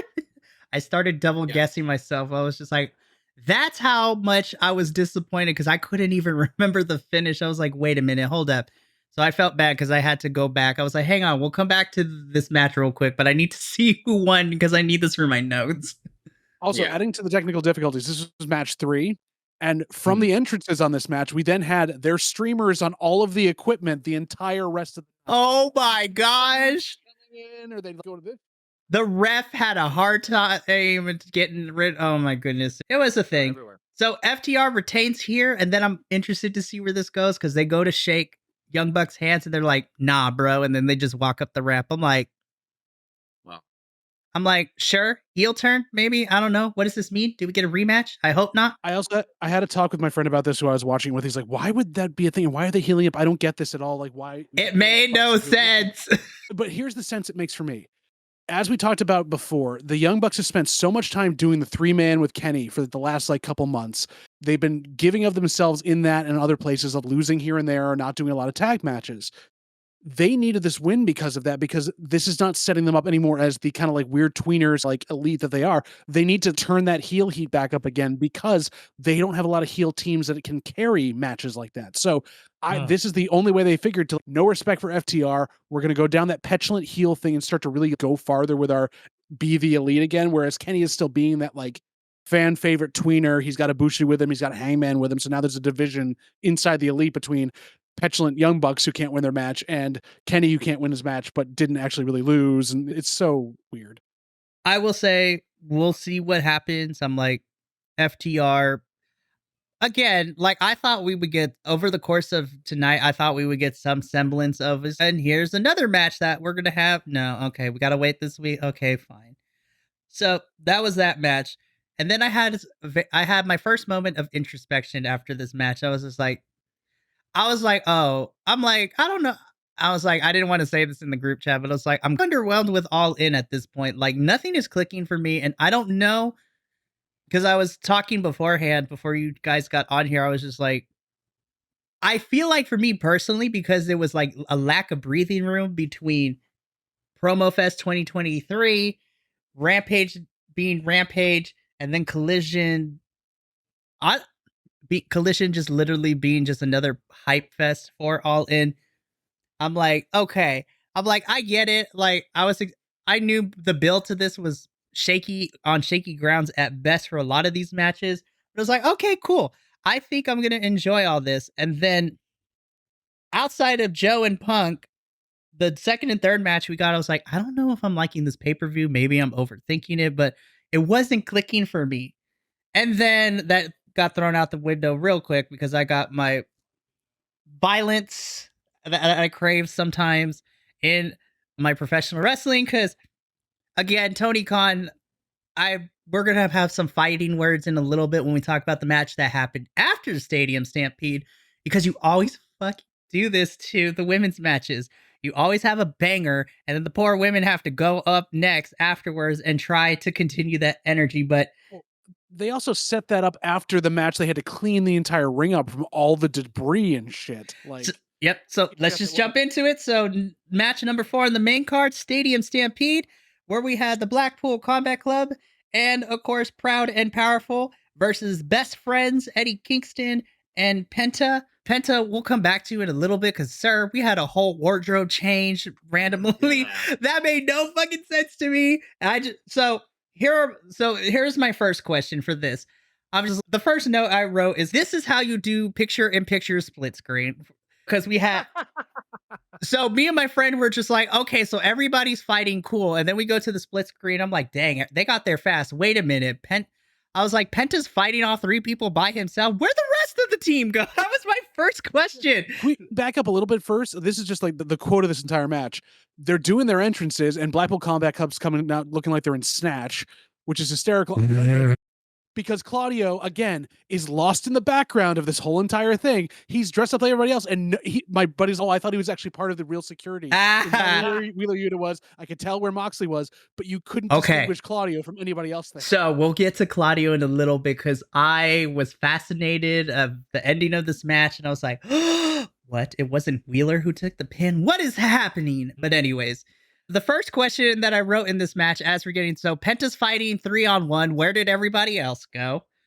Penta out here knocking fools upside the head. Then he gets walked back to the back, like after his like going hardcore mode. I'm like, oh, did he get hurt? I'm like, no. Yeah, it was a pile driver on a chair from Santana that basically sent him that way. I also, my next thing I wrote is apparently Santana or Ortiz still haven't made up yet. We'll address that when we get there. Oh my god, they did not want to be near each other. Oof, that was rough. That was I was rough. real excited for them, but Also enjoyed the commentary, by the way, of it's Ortiz and Mike Santana. We need to say his first name because he has told us he's a singles wrestler named Mike Santana. Oh my gosh, it was so stupid. So Penta goes ham on Mox. I believe it was during this moment, everything blended together because there was a lot happening at once, and my brain is trying to keep track. And this match was the most difficult to write notes for because everything was happening, anything, everywhere, all at once. Great movie, by the way. So Everything ever, it's so good. I have hardly any notes, just figments of my memory now. Because So, I didn't write anything down. here were the things that stuck in my head. So obviously Nice, bring that up. Let's start there. The kebab spot was something that literally stuck into my brain because I was like, I saw El Desperado be on the receiving end of that as well as Mox, and then Mox once again also being on the receiving end for this one with Penta. I'm telling you, there's something about luchadors and like black like luchador masks just giving Mox the business with these skewers. Yeah, because they keep fucking with luchadors. Stop fucking with luchadors. I will say I was happy there was no unmasking this match because if there was, I was gonna throw a bitch fit. I was gonna go off. Or But there ripping of was. a mask, or There was unmasking because Penta changed from Penta to Penta. You know what I mean. You know what I mean. that was so weird to me. The skewers being tied together going into Moxie's head seemed way more painful and strange. Even though the payoff of it falling off and sprouting out was actually funny. But watching the skull and the skin of the scalp like move in ways that it shouldn't made me cringe. I was like, oh my gosh, no, please, no. And then scar tissue, honestly, at this point, it doesn't really matter. He could take that off and hand it to you if he really wants. I can't imagine Renee's happy with this type of stuff. No, Renee has said on every time she's Mox, I hate it when you bleed. I know it's your thing, but I'm like, come on. I'm like, me and your child here, just really. Yeah. So this was one that I felt like the cameraman, like we talked about earlier, there was a lot of spots that got missed because obviously there's moving parts and stuff everywhere. How do you miss the setup and the payoff for a Lego spot? I know. I was so upset. I'm like, the Lego spot is one of my favorite things, and you managed to fuck it up, camera people. Gosh. See that, and just no. No, so some other things is spots were pretty fun though. I was like, I saw Eddie. I forgot. I'm gonna be honest. I forgot Eddie Kingston was in the majority of this match. I was just like, oh, Eddie, I love you, but I was like, where were you? Like, I saw you in the first couple of minutes, and then nothing, and then you come out. I was like, oh man, I wish you had a gas can again because that shot was money when he came out. We saw Eddie rock a few security guards and get mad, and then we cut away. Next time we see Eddie, he's coming down already bleeding. Yep. What happened? You just beat up a bunch of guys. Did you hit your head on the way out? What happened? He was going Terry Funk on it. He had to come out bleeding with a giant barbed wire wrapped chair. No, so everything's happening in the ring, and then it cuts to Eddie beating up Wheeler. I'm like, okay, hold up, what is that? And I see the umbrella. I'm like, where'd you get an umbrella from? I'm like, what is this? Trent. Not from Trent, from Chuck Taylor, because Chucky T was like shoving it in Wheeler's mouth earlier and dragging it around. Again, there's so much going on. I'm trying to write notes as this is all going down. I'm like, wait, what? And then we get like a replay of Wheeler like throwing Chuck Taylor into a guardrail in the parking garage structure somewhere. I was like, with no sound. I was like, I don't know if that was on purpose, but I didn't hear anything. Near a minivan, so I'm like, oh, is Sue there? Oh, my God. Yeah. Sue is the best thing on the planet because then when they're all fighting up the entrance ramp, out comes not her minivan because BCC destroyed her actual minivan. How dare they? Rude. And she comes out and the commentary team killed me with this. She brought cookies and then they start throwing. See, what I wanted is I would have loved to see Chuck Taylor or Trent like grab the treats, grab one of the wrestlers and just smash it into their faces. But no, all those desserts got thrown on the floor because what they really wanted was the cookie trays. Just Moxley gets inside the car, gives Sue this huge kiss. Oh my gosh. Sue doesn't know what to do. And then about 2 seconds later, you see Sue casually just go from all the blood. Somebody got. I literally wrote in my notes, it would be a miracle if somebody doesn't get hepatitis in this match. There was that whole hepatitis like moment where they're all headbutting each other. Like, oh my! Sure. But no, I was a little sad by this because we had the Sammy Guevara thing from last time. No one got run over by Sue in the van. I'm so upset. Like full on Simpsons hit and run status for that to happen. If they had gone out into the run up to it, because they got to the cabling and they couldn't do it, but if they had done it in the run up and say like Wheeler went through the windshield, that would have been hilarious. So Wheeler too, I could definitely see him being the one. Wheeler out here going buck wild because it's crazy. So Sue is always a great thing to see every time I'm on my screen. And then Terry Funk tribute with the branding iron, which was great. Ooh, that was also a thing. And then what was also a thing? Or they just pull it out. Moxley beat the crap out of somebody with it. That's what that was. Again, this match was chaotic. It was crazy. And it was at this point when they're all up on the ramp, all of a sudden, I was like, why is there music playing all of a sudden? And then El Diablo comes out. Penta in all red. I was like, why was this necessary? Now, I want to talk about this because initially, as Penta and I'm still calling him Santana. So Penta and Santana. Mike Santana. Fuck all that noise. This is okay, fine. I want to be respectful. So Penta and Mike Santana. I got worried because they went up the ramp and literally Penta broke the step he was on just by stepping on it. It was like no, that ladder probably wasn't supposed to be used that way. It was the wrong type of ladder with and then instead of moving on to something else, Penta's fuck it, we're still gonna do it. And I thought they both died when they went through the table. I'm like, oh no, that's not what that's for. Gosh, I was like, Penta, you sick person. I love you, but oh my gosh. It was Canadian destroyers on the tables are killing wrestlers' careers. Haven't there been like 3 or 4 entries of this in the last year or so? It's usually the word career. Coffin that we saw later. Come on. Oh, I mean, I think Darby fucked himself up. Somebody, we should have a show. We should have a show one night where we discuss what moves more used: the super kick or the Canadian destroyer. I have issues with the Canadian destroyer because now everyone and their mother is using it, and I'm over it. I honestly, from what I've seen, super kicks are more prevalent in male wrestling. The Canadian destroyer is bigger in women's wrestling right now. Unless you're Petey Williams, and I see it ever so often. There's a lot of bad super kicks. There's a lot of half-assed super kicks, right? Yeah, Jack Perry does a nice super kick, though. Yeah, if you're gonna throw it, throw a good one. Throw it like the Young Bucks. Lance Storm has a wrestling school, and he did a really solid super kick. Go learn from that guy. Seriously, Lance, I love Lance Storm is great. I like him. He's cool. But we get back, and then we get back to the match, and we have our kickboxer moment where so much he goes to a thing full of glass. Oh, do you think that's real or candy glass? I'm like, that's real glass. Like they're not. It's really funny because I said that in text chain. I was like, kickboxer, and somebody was like, "Oh, I actually thought it was like Hot Shots." My son, he's only 7. He hasn't seen Kickboxer, but he's seen Hot Shots. So that's the first thing he thought of. He was like, "Where's the M&Ms?" And I was like, Gummy bears. Sprinkle. Literally. So I was just this was macho, by the way. Also, by the way, Ortiz like stabbing Orange Cassidy with the fork too. I was like, oh my gosh. They are making him into a monster. Like, for being like as small as he is, Orange Cassidy is. I would not be surprised if he's the guy who ultimately takes the title off of MJF. It just seems like he's being built so strong. I'm here for it. But really cool call. I would love it if he started coming out with the AEW title in that book bag. That would be great. Wrestling. No, he switches the book bag up and has like a briefcase. Yeah, that would be amazing. Like a messenger bag instead. It's just like messenger bag or like a duffel bag or something. Like he's got his professional. I love it.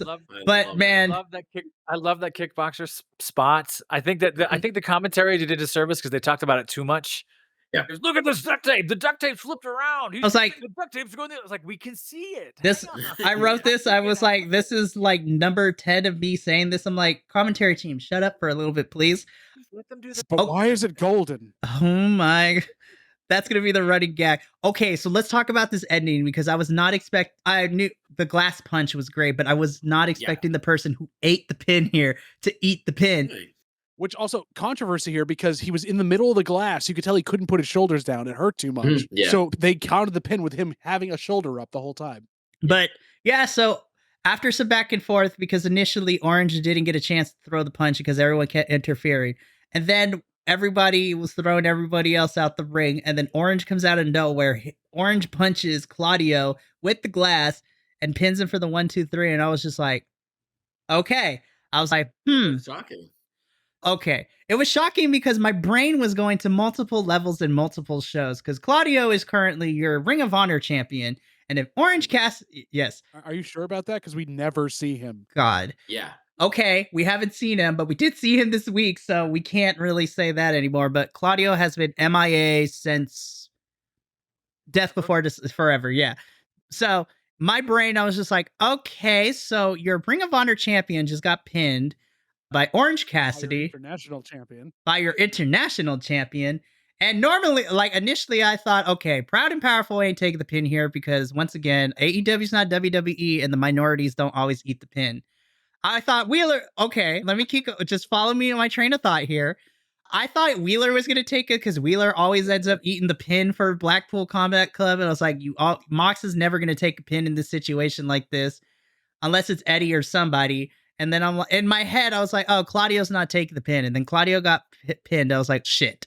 If you put your mindset where mine is at, that he's just holding that title till Mark's back from injury, then fine. Doesn't matter. I also think that we may be setting up, because the initial plan before Eddie went out for 6 weeks, after pulling a groin muscle, we were setting up Claudio versus Eddie round 2.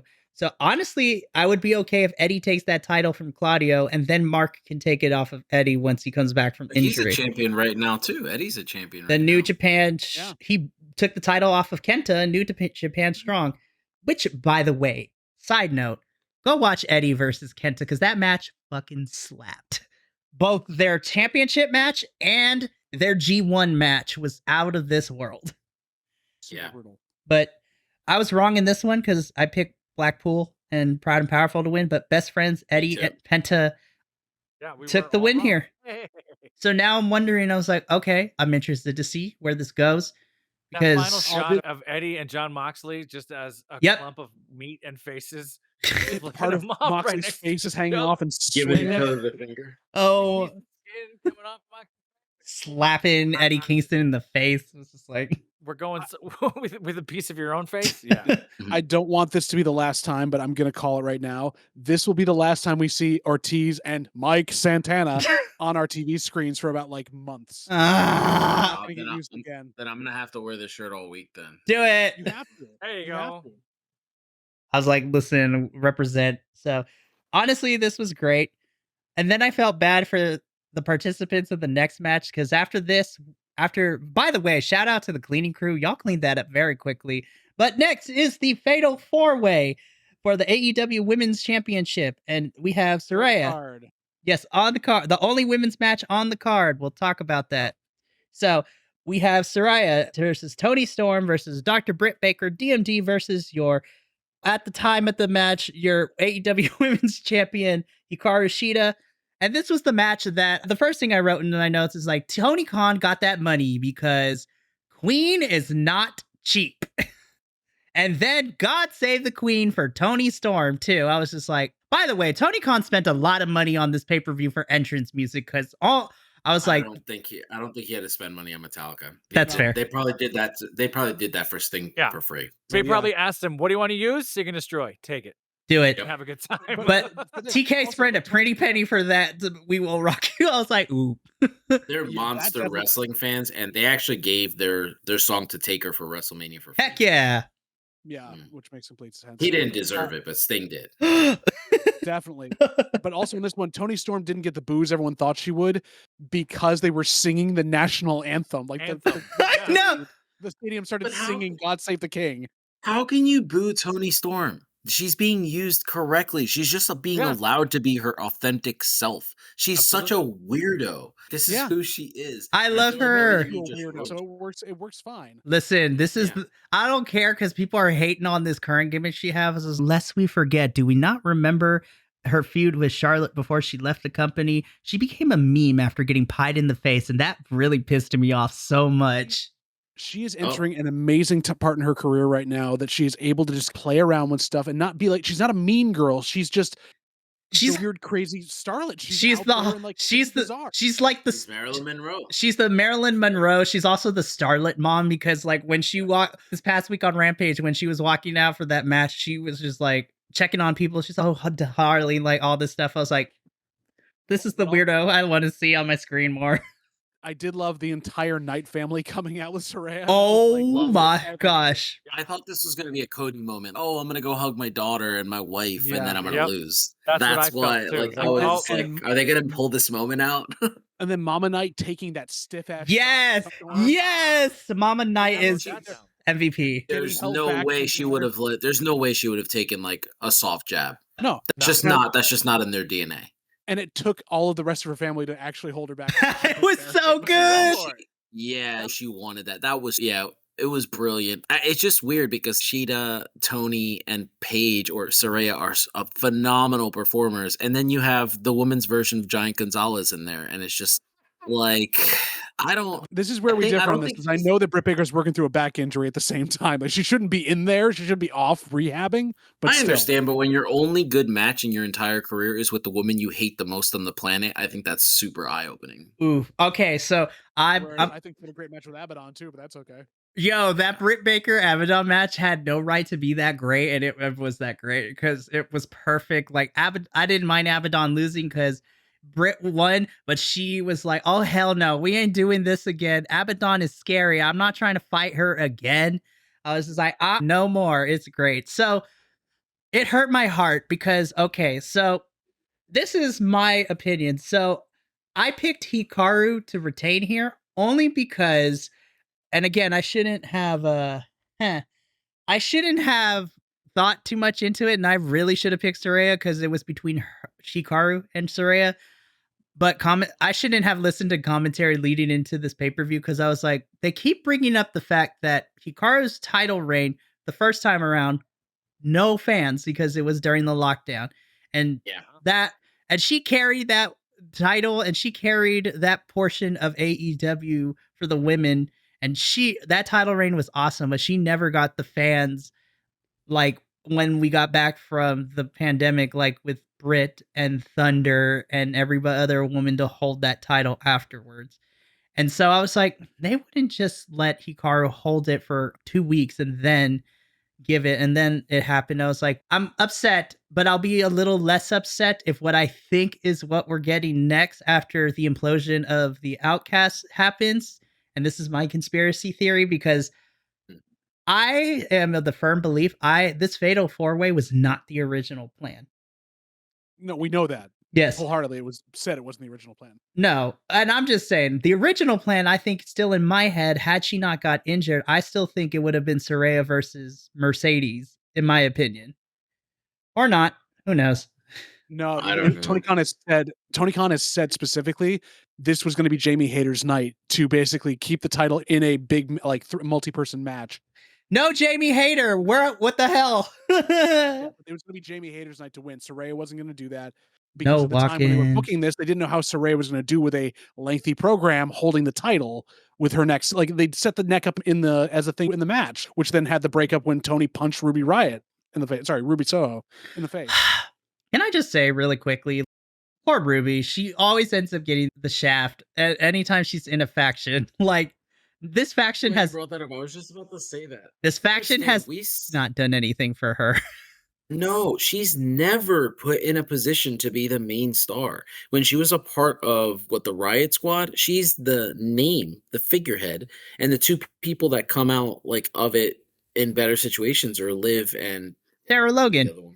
Yeah, Sarah Logan. And Valhalla. then it's like, yes. Yeah, she's doing great right now, by the way. And it just seems like she goes into a program with Charlotte Flair. Charlotte boasts her, she talks her up, says she's one of the best workers she's ever been in the ring with. And then she just stops working? She just becomes an enhancement talent? I don't understand what happened. She goes to AEW. We think, okay, she's going to do it. She's going to win. Oh she's my gonna be that gosh. person. And then 2 tournaments in a row, she takes the loss. It's all right. Oh what my. is going on here? So is this more mismanagement of the women's division? Absolutely. Absolutely. Because I'm a year and a half into AEW trying to follow stuff. And I knew Ruby Soho and all the other names that we've been calling her. I knew who she was because I'm a Rancid fan, so I knew she was going to shows, and Lars Fredricksen's awesome, and I was like, yeah, she's the pro wrestler who does the things. But you're right, like I haven't seen her be in I don't want to say consistent because that's not what I mean. No, you Like, could say consistent. consistent, Yeah. but fulfilling plot line. And all I've ever heard, like you were saying, like is that she's incredible. She's a great worker. She does all these things. Oh, she's amazing. Everyone around her is floating to the top and getting these other spots. I was like, What how? I don't Kinda understand is weird. she's a Mhm. good promo, which I don't Yeah. think people give her an opportunity to do. She has a unique look. And when I think about it, which I'm probably just in my own head, they changed Rhea Ripley's look to look this way. This wasn't the original Rhea we got. Sure. Even Mhm. when she was the UK champ, about she wasn't Ja? this far. They already had this in Ruby. And for some reason, they just saw her and didn't see money. And I just don't get it. How do you What about fuck her up? is not money? How do you fuck up Lovelace? Come on, man. Like, cause that's her independent name on the indies. I'm like, how do you mess that up? The look is there. She's an awesome Yeah. worker. Her promo skills are really great. And I thought we were getting somewhere. But if I'm being completely honest, I feel like since she did not, the first Owen Hart tournament we had, not, listen, I love Britt to death, and I understand why they had her and Adam Cole be the winners of that because they wanted to do power couple, which is stupid to me. I think Ruby should have been the one to win that final instead of Britt because ever since then, she, outside of teaming up with Willow Nightingale, and then that kind of got thrown away too because I thought that was going to be something and I was excited, but then that got thrown out the drain too. Homegirl has been lost in the shuffle, and it makes me upset because she is that good. And honestly, that could be the same thing I could say for the women's division. I think, Sure. and I don't want to say it's not her fault, but because Thunder got hurt, and when Thunder got that title and was out, and that title was not being defended because she was injured, and then eventually she gave it up. Ever since Thunder took it from Britt, the women's division has not been the same and hasn't been booked at all in any good capacity. And everybody has been going all over the place with it, and it makes me upset. And There's I no want way Mercedes joins this company if this is the way that Yeah. this was a Sure. major Absolutely. focus for her. Absolutely. Also, you mentioned Willow Nightingale. That's the future of the division right there. Yes. Her and Athena. Her and Athena. Yeah. Her and absolutely. Athena are awesome. I want to love Britt Baker, DDS. I think all of it's cool TDS. to me. It's fantastic, whatever. Uh-huh. But like granted, I've been following ACW for coming up on a year and a half now. ACW. I've seen maybe 15 minutes of her in the ring. This is not the best version of Britt Baker. I'm gonna let you know that right now. I know, and I know she's hurt, and I don't want to because I like JBL and I have talked. I know she's got an injury. I know she's trying to fight through other Mhm. things. I'm not seeing a lot. I'm not seeing what I would hope to see when I'm looking at Tony Storm and Ruby Soho. So the reason that I feel like Mercedes Moné is so over with the fans isn't just because she's so cocky and she considers herself the greatest of all time or however she looks at it, but all of her free time, she travels to Jersey and she trains with Amazing Red. She wants to continue to be the best. She doesn't care what people say about her on the internet. And then all of Britt's time is yelling at people on Twitter instead of just being like, hey, I should do what Mercedes is doing, and I should go out there because the crop of talent in AEW that she can work with, even Jade Cargill, she was training with Bryan Danielson. You have people that are willing to work with you. And for some reason, she's just like, yeah, I don't need to do that on extra time. She also lost one of her biggest person that was pushing her up, too, because when she was paired up with Hayter, covered for a lot of that stuff because Hayter was the heater in that group, and Hayter could take things down. Jamie is amazing. One thing I hope out of this, until Jamie Hayter gets back to kind of run roughshod over the division again, have Ruby beat Statlander. Get that on the championship. And then have what they had before when Ruby came in and lost to Jade Cargill in that TBS championship. That was an actual banger match. She worked a very green Jade Cargill to a very good 10-minute match. Like, you need to have her carry that title. Boost that title up. Now you've got two women's titles that can work. So if you have someone like Thunder who goes out for a thing on end, the TBS title has that prestige again. And unfortunately, I feel like don't get me wrong, I'm gonna get some hate on this. I love Chris. She is my favorite match of hers since her tenure in AEW is her and Britt at All Out 2 years ago. Like, that match was phenomenal. because she was still in the alien gimmick, but we got to see more powerhouse moves from her. But the point being is I love Chris as TBS champion. I feel like we're getting something now because right now the mix of women in that title picture, you have her and Willow, Ruby, and now they're mixing it up with Diamante and Mercedes Martinez. Shout out to Mercedes Martinez. I missed you on my television screen. And it's slowly getting there, but I also feel it hurt that championship, especially because they let Jade have it for so long.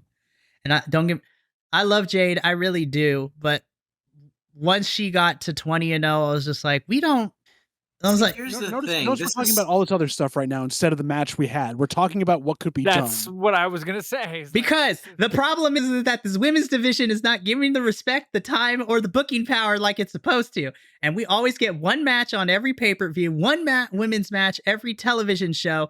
And I'm just like, why? It's because we use the same 5 or 6 wrestlers on each AEW promotion, if we even get that. And you have a whole bloated roster of women. Yes, they're still green, but that's okay. Put them on television. Let them get that experience. I'm just like, you keep putting Sky Blue on television, but you keep letting her lose everything. And she always gets eating the pin with your top stars. And I'm not okay with that. We also need to point out it makes me that, upset. Like, it's been like Saraya hasn't held the title in 9 years. She was forced to retire. This is something By that Mercedes Moné. that's what I was going to bring up. That's what I was going to talk about this first. I love the fact that she's a champ now, right? And she's actually the person who gave Mercedes her very first loss in NXT. That was her first singles match, Sasha Banks. And Sasha's the one that hurt her, that fans didn't really forgive Mercedes for, even though Saraya went out and was like, hey, it was a mistake. It was a clean move. Honestly, I still don't understand how she got hurt off that mule kick. It doesn't even look that brutal. It didn't look that bad, but that just tells me she wasn't really ready to come back to work. That's just all that tells me. But I love that. I love that we finally got this because AEW gave me what WWE didn't give me with Edge. I wanted Edge to have a singles title. That's what I wanted. Just give him that spot. So that way, like, we can have him go out as a champion one more time. And that's what I wanted. So we got that with Saraya. So I'm hoping that she's able to work a little bit here. And if she uses Tony and Ruby as her heaters, then her being the champion makes perfect sense. Here's the other thing I was hoping with this. My booking hat went on for this is going before I realized, oh yeah, they've got Mercedes Moné in the crowd, which is definitely the next big, you're going to stick that on a marquee if that'll get there.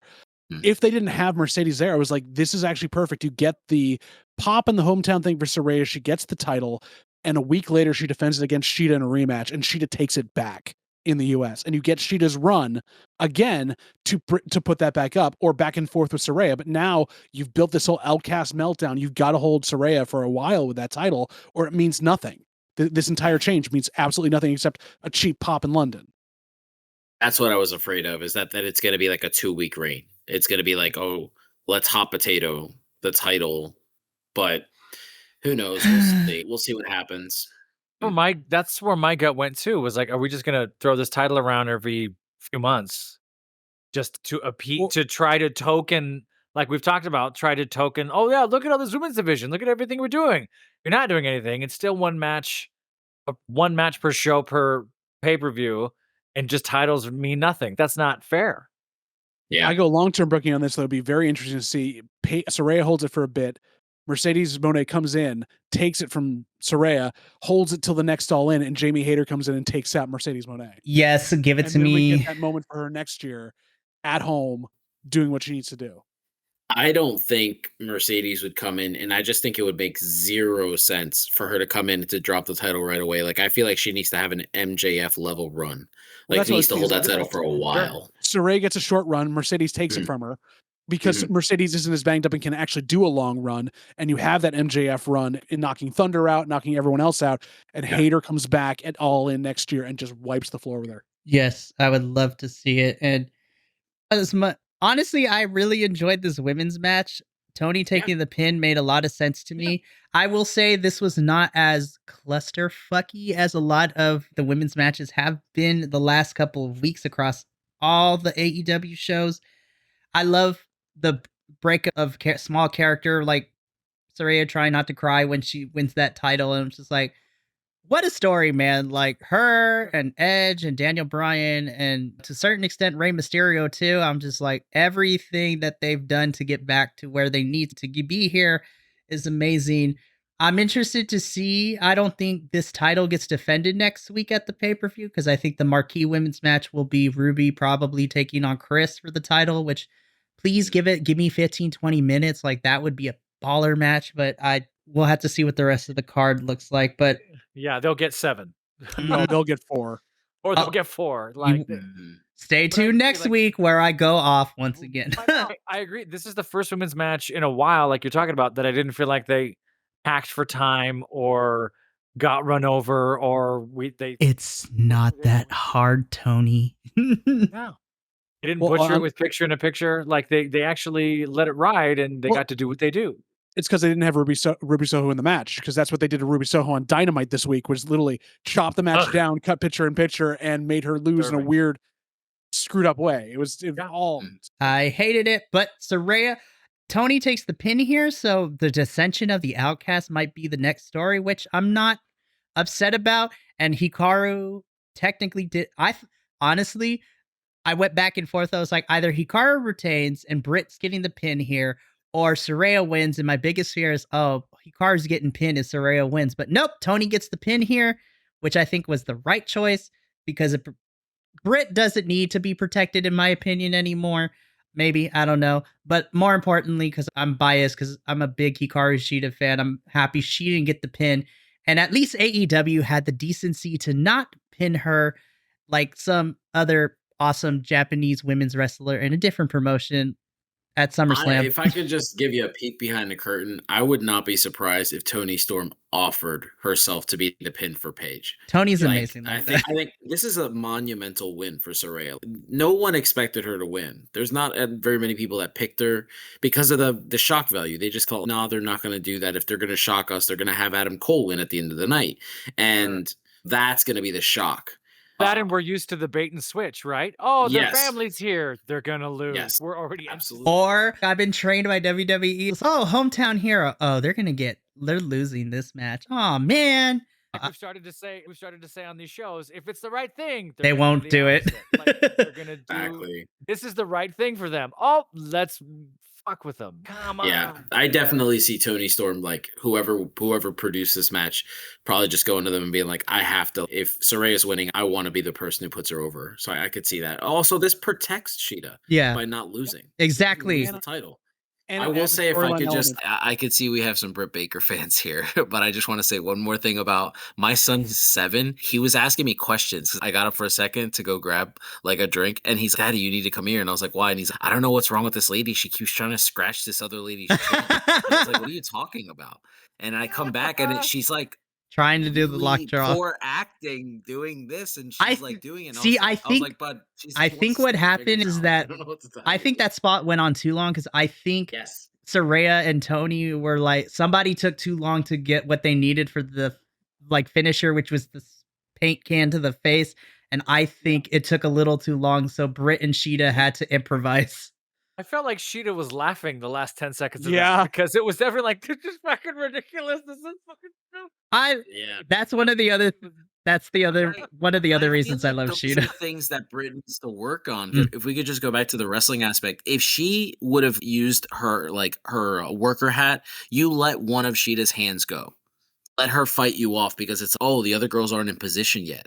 I need to let one of her arms go, but she didn't. So there was no way to fix that spot, but it was fixable. If she just lets one arm go, if she's, hey, I got to let your arm out, try to fight me on this, then it doesn't look like a 7-year-old thinking like, oh, she's being such a good friend. She's scratching your chin for you. Like, It is hilarious, but congratulations to Saraya. She now 9 years and she is now a champion in AEW. I'm interested. Good on her.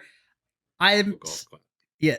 With a non-butterfly belt. It's so nice. Thank Oh, the absolutely. Lord. I love Yes, absolutely. It's like a legit women's championship belt. It's great. So after this match, we get to where this is the second match where I thought, this is the second match within the last couple weeks. I'm like, oh, Darby Allin's going to kill himself in this match. So we get So was Sting. So yeah, we'll talk about Sting because again, this was the second match where I had to pause because my friend was crying and laughing for 5 minutes, and I'll tell you when we get to it. But next up, the coffin match between Swerve Strickland and replacing AR Fox because he didn't tell management he wasn't going to be able to be there. Getting replaced by Christian Cage, taking on the team of Darby Allin and not Sting, but Joker Sting for this match. Love it. I love Joker Love it. Sting. I don't care what nobody Joke says. the Ripper. Jack the Ripper Joker Sting. That video vignette before their entrance with Metallica, I'm just like, yes, get this. Oof, this is great. Also, can I just say, Swerve is a great heel. I love Swerve so much. Also, never change Prince and Nana. Prince and Nana is the best thing, a part of the entrance for Swerve and Mogul Embassy. Listen, I want to give all the props to Sting because I feel like Yes. this is big for him. But I've been on this like Swerve kick for the longest time. I don't understand how he's in the spot he's in. I want him to be higher. Oh, I okay. want him to be like main eventer. Like I don't understand what nobody's seeing. Please don't keep this guy down. He's so special. He's a talker. He's got a great look. His presentation is phenomenal. His moveset in-ring is work is fucking so- phenomenal. Yeah, his awareness in the ring. I don't know if you can go back to the match with Tanahashi when Tanahashi slipped in the ropes.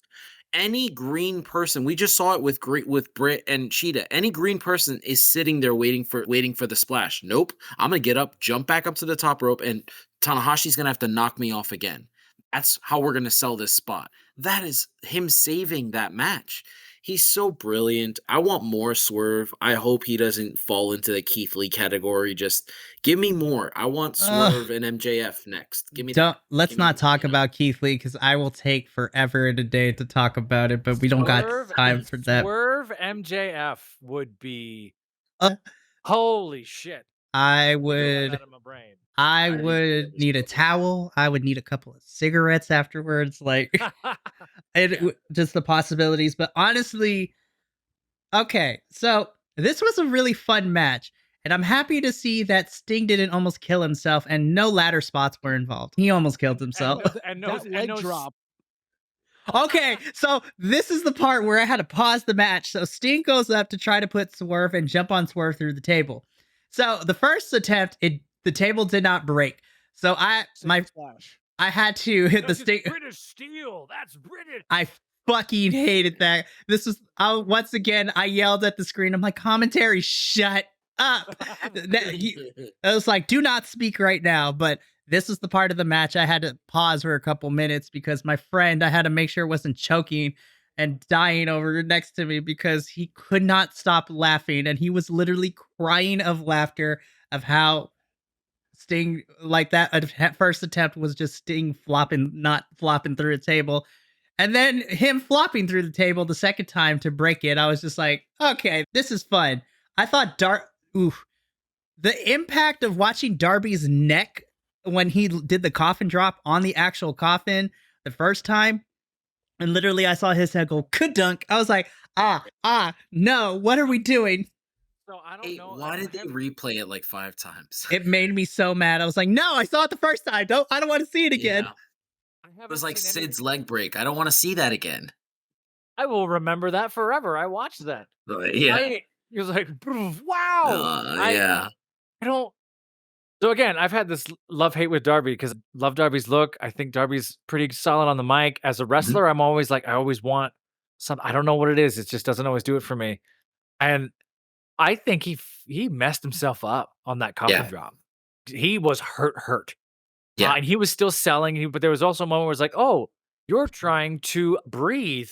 You're feeling pain and a lot of. So Professor, me and you talked about this on SmackDown when we were talking about the LA Knight promo. Is just you're trying to sell this, but your facial expressions and the body language will betray you more than anything. And as I was watching Darby on the floor after he rolled off the coffin after that first coffin drop, I'm like, oh, I'm watching Darby's soul leave his body right now, or trying to leave it, because his eyes started to go over. I'm like, oh no, I was like, no, this is not There was good. something, and I don't want to say scared because I don't want to accuse him of being scared or fearful or whatever. But there was definitely that question mark of what just happened to me. What did I just? Oh Did I Do you get shit! you think he got concussed? He might have. For me, it read neck, upper back, Or at least he was having maybe, a hard time yeah. breathing. for that. Or maybe getting the wind knocked out of him too. I'm like, I've had that happen to me. It's not fun. the way he was grabbing his back, it looked like a rib, like he busted Yeah. a rib on it, and therefore he was having a hard time getting a full breath. The rest of That's the sort of like when you hurt yourself in multiple places all at once. So you're feeling, ow, this really hurt. Oh, but now there's like it felt like that Yeah. chain of damn. Because I gotta say, coffins don't bend. Go ahead. no, but yeah, it definitely dented though. That was was a the reinforced scariest. steel I was like, bro. Well, and knowing people in that industry, like that's built to keep the weight of the earth on top of you from caving it in. You're going through reinforcement. That's the British steel right there. Yeah, British yeah. steel. Yeah. I thought this match was excellent. I thought this was my second favorite match of the night. I love Christian as a heel. I just can't Yeah. can't speak enough to him. I really think the four of these guys really sold out for this Uh-huh. match. They Well, they had did to. such a brilliant job. They had to. I felt so bad for Christian and for Swerve when they did the double spear spot when they're wearing the thumbtack hoodies. Oh my gosh. And you're hurting yourself on the thumbtacks as you're taking this guy down, and then you get it in your shoulders, your head, everything else. Yeah. I will Yeah. I will say the one part that kind of took me out of the match because it didn't really need to happen is when Luchasaurus and Nick Wayne came in. I was just like, Luchasaurus, I know you're fighting Darby next week, but this was not necessary. And then Nick, I love you too, but also this was not necessary. You didn't add anything to this match. That was such a funny David and Goliath. Oh God, what have I done moment to me. Now, And then Just he like, what fireman's do I carries do? him off. Skateboard. that was bam. oh, that skateboard bit. I was like, oh, it did not break. Nick bounced off of that skateboard. I'm like, oh no, what are we doing? And then the Then he picks commentary him up. jumped on it again. They were like, that skateboard is as unforgiving as a British table. I was like, shut up, commentary team. Oh my gosh. Too much. Yeah, and then Luchasaurus just carries Nick Wayne off into the ether somewhere. So I caught this, and I don't know if what any of y'all thought about it too. Darby was out for 2 or 3 minutes after that, and Christian was over there taking care of him, making it a spot, yelling at him like, "I'm better than you. I'm this and this." And which if you really, in my opinion, that was a veteran move of like, why don't you take a minute? Why don't you collect Yes. yourself? I can breathe over 100%. here. Are you injured? Check yourself out. I'm gonna yell at you. Fantastic. Are you okay? Great. You got 2 spots left. I got you throw you back in. So that's what I took from that little 10 seconds of Yep. that moment. Christian We is the didn't see it for a consummate while. professional, honestly. And Sting had to hold up a good chunk of the rest of that, which was The pro's pro. Sting I think is that- living his I think a best lot of life that right was now. ad-lib. Yep. absolutely. Yeah. Can we talk I about think a lot Oh, of it go was ahead. ad-libbed. I just want to say, like, for him to be able to just go out there and just put on the little performance, because I'm pretty sure Christian, he wasn't in the match very much. I felt like, so what you're pointing out, I think is probably what really happened. And I think Swerve and Sting had to carry the match, turn it into a one-on-one for a little bit. And the both of those guys that's why I love the match so much. They're ad-libbing and how great they did. And there was a cool flow there for a while. I mean, it wasn't quite a catch wrestling flow, but it was like they're just calling spots and rolling. Let's wait for Darby. Yeah, We I got mean 2 minutes. We got 2 minutes to fill. Let's go. Absolutely. Swerve's like sidekick to the neck is always like one of my favorite spots he does. Oh, So beautiful, so violent. And then just the last 3 or 4 minutes, just pure chaos, and I loved it. So Swerve So gets Sting into the coffin and then closes it, thinks he won, but no, the bat is what saves the Sting from it closing. I love think it. they telegraphed the bat a little bit to me. Yeah. It's sad. We got the bad angle of that. I Yes, think a lot of absolutely people agree. had that complaint on Twitter and stuff, and I think a lot of it was like the camera was in the wrong spot because we weren't supposed to see that as the person at home. We were supposed to be surprised, just like Swerve was. He was in the right position to not see Sting do it. Sure. Yeah, but For me, the coolest moment for me was right before that was the no selling of that chair shot. Oh, Sting, yeah. Sting no sells that chair, bam, and just turns. And Can I also- Because it's Joker Sting. I got But those Old school WCW 1996 chills. Oh, we're gonna see a Yep. murder. Ah! Yeah. At the same time, I'm saying this to my friend throughout the entirety of seeing all these hardcore matches, which, oh, by the way, this is how you do a hardcore match to say hi to Terry Funk, by the way. Yeah, God. SmackDown, that was has- not it. Hasn't there been enough stuff done now about the whole thing about CTE, like where you were getting a lot of unprotected headshots on this Yeah. show? And Yeah. little payoff from most of them. And Like- skewer shots. Those are bad. Yeah, but there's a whole thing with the concussion and everything else. I can understand it if it's pulled out in a once in a while thing and the performers are okay with it, but it was in every match that had a chair in it was doing that, and Absolutely. it was really starting to get to me at that point. And there's Just no very way scary. there's no way to not do that fully. Like you can Hulk No. Hogan it, but then you look like Hulk Hogan. Or you can actually throw it, but there's no way to do it in a way that's not. See, this isn't like 1998 where like you hear guys like the Sandman talk about like when Balls Mahoney hit him, like it's a badge of honor to get whacked in the head. But we don't need to do that anymore. We can follow it down with you. You can take the shot like that, like the way wrestlers take it. I don't understand. I agree with you because this is, if you look at it, and I know that this is the second time I've poo-pooed this match, and I apologize because I know you guys liked it, but this is what the Will Ospreay Kenny Omega spot did to AEW. Now it's led everybody to think, oh, so headshots are acceptable now. And even though the owner of the company and the head of creative on Saturday went on the scrum after saying that move was unnecessary for the Will Ospreay match, they've just been ignored, and now we're getting this unprotected headshot like galore, and I don't understand why that's happening. I think this is also reflective of, and I hate to bring it back to him because he always gets blamed for this, but it's Moxley. It's been the BC matches over the last year where we've seen repeated headshots because they're trying to go as far as they can. And now because the BC is getting away with it, everyone thinks if we're doing a hardcore match, we've got to have the unprotected headshots now. It's become a tack spot, which is not what it needs to be. So that scared me in this match as well because Sting is a 60-year-old man taking an unprotected headshot, and Swerve too, and a bunch of other stuff. Like at least with Christian, I also loved veteran move from Christian also. They're setting it up for the concerto and they got the wrong second chair. And he was like, no, I know what needs to happen here as the performer. Yeah. Switch the chairs out so we get the big sound when I miss, because that's what you're supposed to do. So brilliant veteran move there to get that across. MVP And is then- Christian. Yes, But also- absolutely. Speaking to Swerve's smoothness, that 450 and landing just at the edge of the casket to Oh, make that hit right. My gosh. That is just Yes. That was my move of the night. Yes. How he pulled that off. I don't know Yeah. how he got there, but he got there super smooth. Oh, he's so Oh, good. so I can good. tell why he's Stephanie McMahon's favorite wrestler. I don't understand how she let him leave the company, but Vince. because she knew Vince is the her reason dad why. wouldn't- Yeah, because she probably knew her dad would ruin him. Oh, Yeah, do you she's think? like- Oh, that's an interesting take too. Get out of Look here. what before happened to they- Hit Row. He was the leader of Hit Row. It was gonna Right. be messed up. Yeah, and then we got fake Diesel and fake Razor Ramon because that's what that group seems like. Ooh, you're not wrong, but ooh.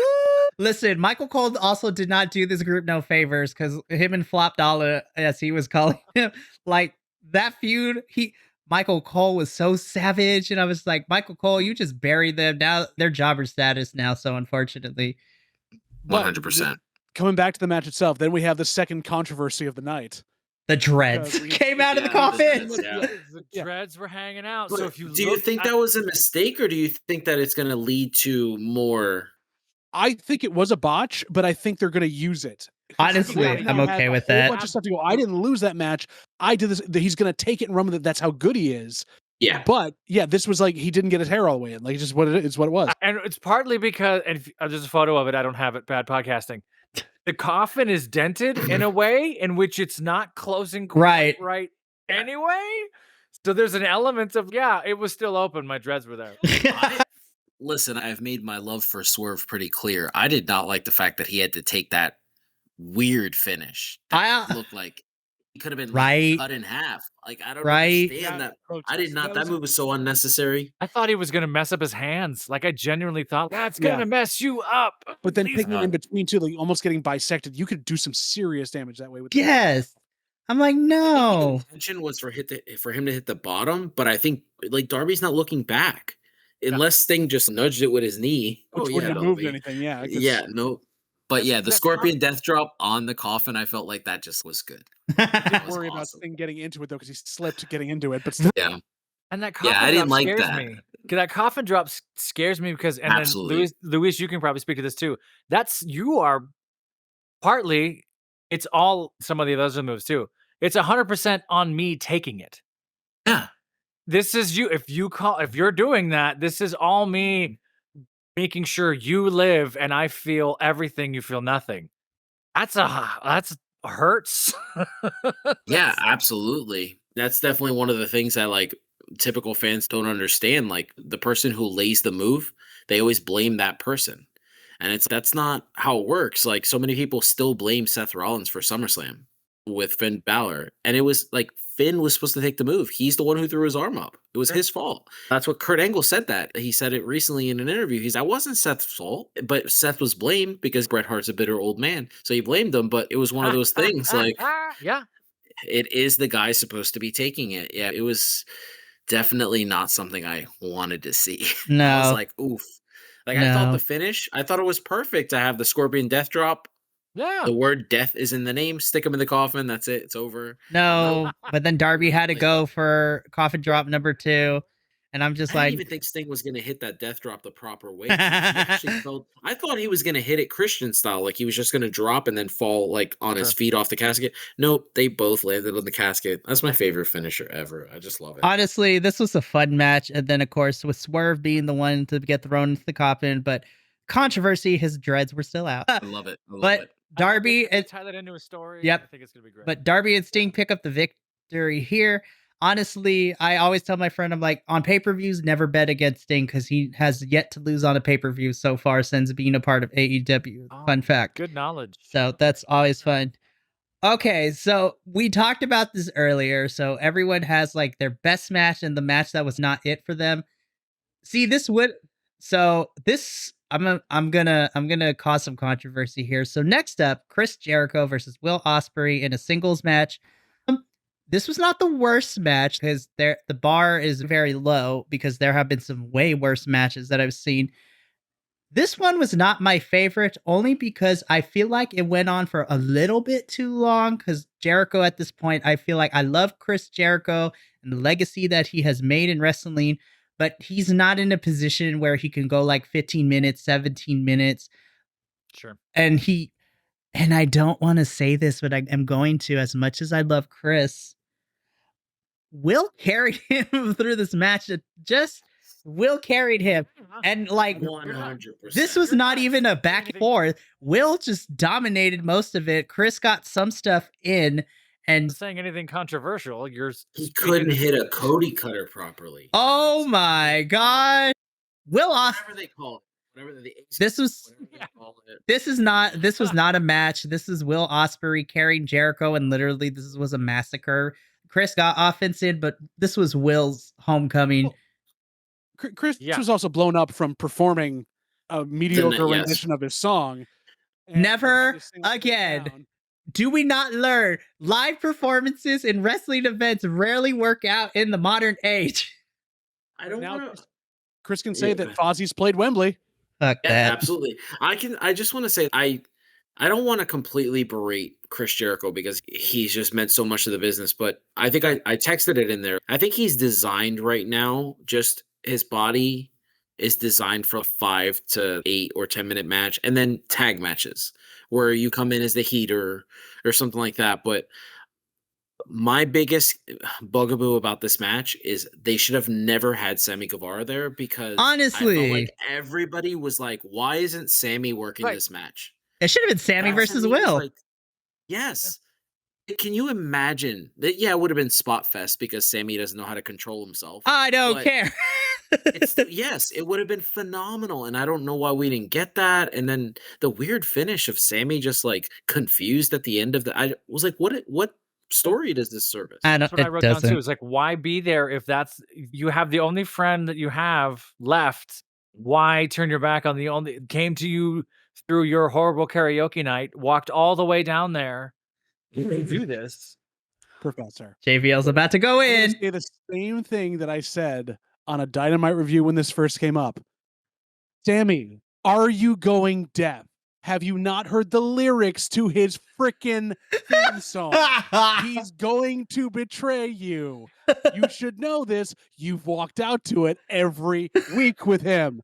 Yeah. Wrestling logic. It makes no sense. It's funny Yeah. that he's walking to the ring telling you how he's going to betray you, and Sammy's just, it's a good song. Like, In person. I hate this because initially I was like, okay, JAS, they disbanded. Sammy's, yo, bro, when you ready, you're here. And then literally next week, he goes back to him without Chris Jericho like putting in the work to be like, yo, man, I messed up. Can we be friends again? And Sammy would just immediately go back at it for no reason. But I feel like that AEW All Access show, that is Sammy's the only person that it helped, and they're not capitalizing off of it. rude. With that whole thing too, I will raise my hand. I've watched that show, and I watched a couple of things there with both him and Tay talking about how I was getting pushed so hard and everything, and now I'm being dragged into these multi-man matches with Jericho, and like I know that I'm in a big spot with all these people, but I'm not being used the way I was. This is it again. Like you can see on his face, oh damn, they knocked me back down the card again to back up Jericho. Like where my push evaporated because they need me to be this. Unless this sets up Guevara versus Jericho to get some sort of rub on him where Sammy beats the crap out of him in something and goes for it, I think they're spinning their wheels on Sammy until Tay gives birth. Yeah. You got to get him to his parental leave. That- And then when he gets back, hopefully that's He's not no their fault. good. I don't He understand. is. He should have been on this card.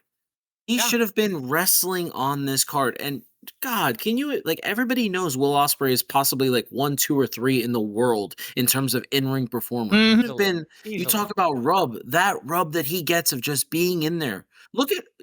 Tell me how many times you guys have just scrolled through Facebook or Twitter? How many times a year do you see that Ricochet and Ospreay opening match spot? show up Yeah. on your timeline? Yeah. Tell me that you wouldn't have got the same service from this match. It would have gotten like that. It would be like years down the road. We're still talking about Sammy with Right. Ospreay Wembley. And I don't yeah. understand it. This was a confusing booking because, yes, I think Sammy should have taken Jericho's spot because all my notes that I wrote for this match had nothing to do with Jericho. They had everything to do. Well, okay, Jericho is part of the first note I had, but all of this was mostly just how amazing Will is. So my standout moments basically belong to Will, even though when he was on the receiving end. So the German suplex to the apron scared me. I thought Will died. I Like wrote that that down too, thud. on the apron. that Just hurt. said, ouch. Like that looked terrible. My face. I'm like, oh. Take that well. You No. So the German suplex on the apron, the shooting star press to Jericho when Jericho was hanging off the top rope from Will was great. The fucking standing Spanish fly from Will was was amazing. He protected Jericho's Yes, neck. that The best part. I've ever seen on that by wrapping his arm around and taking it on his bicep. Do you know how much he's so talent good. and core strength you have to not do a Spanish fly off the rope like most people do, but a standing Spanish fly? The torque and the science behind it is astronomically. To get it right is very thin, and to also be able to protect your opponent also decreases the success like by a little bit, and that's just a testament. And once again, proves my point that Will He pulled carried. out Ricochet tried to do with Logan Paul. Yes, yes, and then of course I wrote down. Yep. I don't know if you saw this, Mikey, and I think Lewis was already mentioning it. It almost got heads on that second Cody cutter, for lack of a better term. Oscar, whatever it was. Where the camera wasn't, from what I saw, there was definitely a moment where I was like, "Oh, they're up," and it was just like, "Oh, those are skulls." Yep. Yeah. Yo! I was like, oh no, oh no, oh no. That look. Jericho was out of position completely, and Will did the best to catch him. Basically, he knew what was coming on. Absolutely. You mentioned about how it's the person who takes the move's responsibility. Will tried his best. He couldn't get into position. Jericho just wasn't able, because Jericho didn't even look back. He just jumped backwards as, okay, you're going to be here. What side are you going to be in? My friend also said it best. I think he got confused and tried to over-rotate like a lion salt and then realized, crap, I'm not doing that. But he'd already gone too far back. So he was literally coming down on his head. Yeah. That was a scary moment. But of course, Will picks up the win here by pulling out the hidden blade on Jericho for the win. I love that though. Like, I want to. Yeah, it was perfect. Yep. It was beautiful. It was great. Will Ospreay dressed it up like being sponsored by Colgate in his ring gear. I was represented by the town of Essex. Thank you very much by his things on his knee pads. That was the X flag. Him and Cody have the same tailor. They have almost the identical half cape wing. is what they were wearing. Like They're the red, Homelander the fans, red. we get it, yep. Honestly, be like, have them fight. Who's the best Homelander in wrestling? They've already fought because that's where Yep. Cody got the Cody cutter. That as we is, talked yep, about. Like, that he is stole it very, from Ospreay. yep, Stole my that is cup. very true. Okay, Jericho didn't need to be there. If this Nope. was just Will Ospreay highlights, And it would have been That's what fun. this felt like. Will versus Sammy would have been better, and Sammy would have got a better like rub and got more momentum even in a loss because it's great. I got to ask something here. Uh This is like conspiracy theory that I'm thinking of. Was this the Pac match huh. before he got injured? Was this Will Ospreay? Ooh, yeah, I That's could been the see rumor. that. That's been the rumor. And There- that would have been that's a rumor? insane. That would have been amazing. Wow. That was the rumor that it was supposed to be Pac versus Osprey. And that would have been insane. But I- even with that- this much time, I would've Jericho cried. should have been able to. That's just where Jericho's at. Like they had time to prep this. Did they Jericho though? was just clunky and Okay. not there. Yeah. So side Sing that note. song. Yes. He was blown up. So side note, because technically 2 weeks ago, I was like, oh, Will's the heel and Chris is the face. Odd enough for this feud. I was like, I don't buy it, but sure. And then I texted during the promo between Jericho and Will. I was just like, remind me again who's the face and heel in this, because Will is giving me more face vibes than anything with that. Hey, he's home. Yeah, it's bruv. Yeah. I'm doing this for my child, bruv. I was just like, oh, okay, I'm sure. I was like, I came in cautiously optimistic, and honestly, it was great because I got to see Will do awesome things. But as far as the match wise, this was my worst. I put worst in air quotes, but this was my least favorite match because it was just Will Ospreay highlight reel, and Jericho really didn't do anything in this match to be like, yes, you are a legend. You are great. I'm like, Chris Jericho, you took an ass beating for 17 whole minutes, honestly. And this is another one to me. Like I said earlier, this could have been on Dynamite. Honestly. Yeah, honestly, I seen can't this put on this as on the a- worst of the night because I just feel like Will overcame so much. And Jericho wasn't like Matt Jackson bad. Like he was Ooh. bad, but he wasn't Matt Jackson Ooh. bad. You know? I have to go do dad stuff, and my son's waiting for me and I got the queue. So I'm sorry that I have to leave this Oh. podcast, even though I have so many thoughts at the end. But I want to hear Lewis, what was your worst of the night? My worst match of the night was the FTR and Young Bucks. Ooh, It was? Okay. Yeah. Professor. I don't like. I said it to Mikey before. I don't like babyface versus babyface. Yeah, I needed it a was heel in weird. that match. It's That's where what's I- missing. Professor, And quickly. Yep. FTRs are natural heels. Yep. I don't understand why. Like, Yep. I want the Ole Anderson, Arn Anderson team that we're Let's go. we're The supposed to Minnesota get. Stretching Crew, Absolutely. the Minnesota Wrecking Crew, the Brain Busters. Yeah, give me the revival from NXT. That's what I need. Not as Yes. Jim Ross put it, the Midnight Express. Oh, Like, they were not the Midnight Express. I was so upset at that. I was like, no. So, Professor, before you go, what was your worst, Yes. best and worst for you? Why is it golden? Why is it golden? I actually had this Will Ospreay, Jericho, and the tag match at the bottom because I wasn't invested. I didn't know what to believe in, and I'm really sad that I'm going to miss out on this conversation. But for pure theater and plot lines and Shakespearean stuff, I'm going right for the Adam Cole MJF. That was We're gonna just Ooh. because I was like, this is pure theater. This is pure theater. I'm here for the pure theater. That's very fair.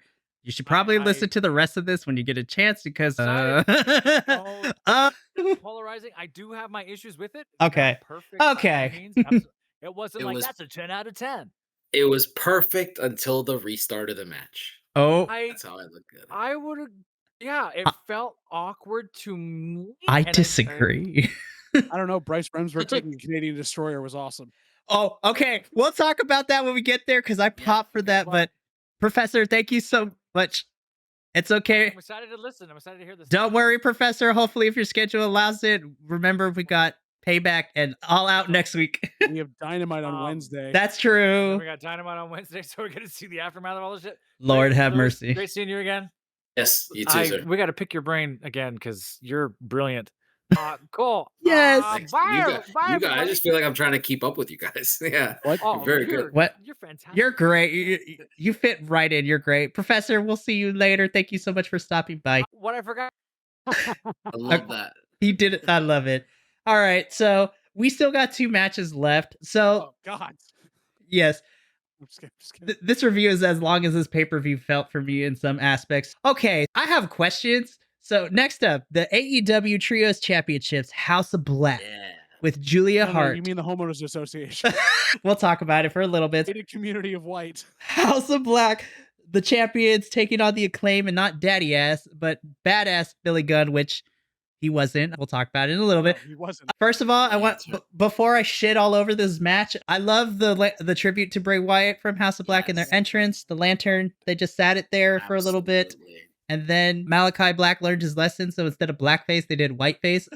Except for Brody King, who still did the Gorillas of Destiny makeup that he does. Can I be honest? It's really hard for me to. I'm like, that's questionable, but I'm like, since the Renee interview with Brody King, I'm like, I can't find a reason to hate Brody King as a person. Honestly, No, you can't. You can't. like at all. he's a. Three of these guys are so good, man. They are. Also, I'm still not Good fighting voice Buddy too. Matt. Yep, I'm still not fighting Buddy Matthews for Rhea Ripley's attention because he'll kill me. Rhea will kill me.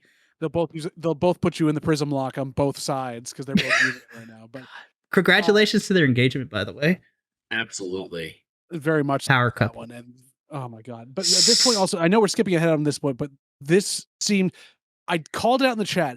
The ending of this match seemed like a Vince McMahon find the moment. This was not whack. well planned, and like I get why you did it, and I understand that you want to have that big, awesome moment, but why with these teams? So these were my notes, and we can go deeper into the match, but these are the three notes that stood out to me for good and for bad. Number one, Julia gets scissored consently. But- And Which then, thank God, Taz goes, she got hit in the yam bags, and Nigel goes, "What did you say, Taz?" Oh Fucking- no, she doesn't have yam bags. It's the other thing. Right, fucking Taz, she doesn't have yam bags. Taz, I was like, shut up.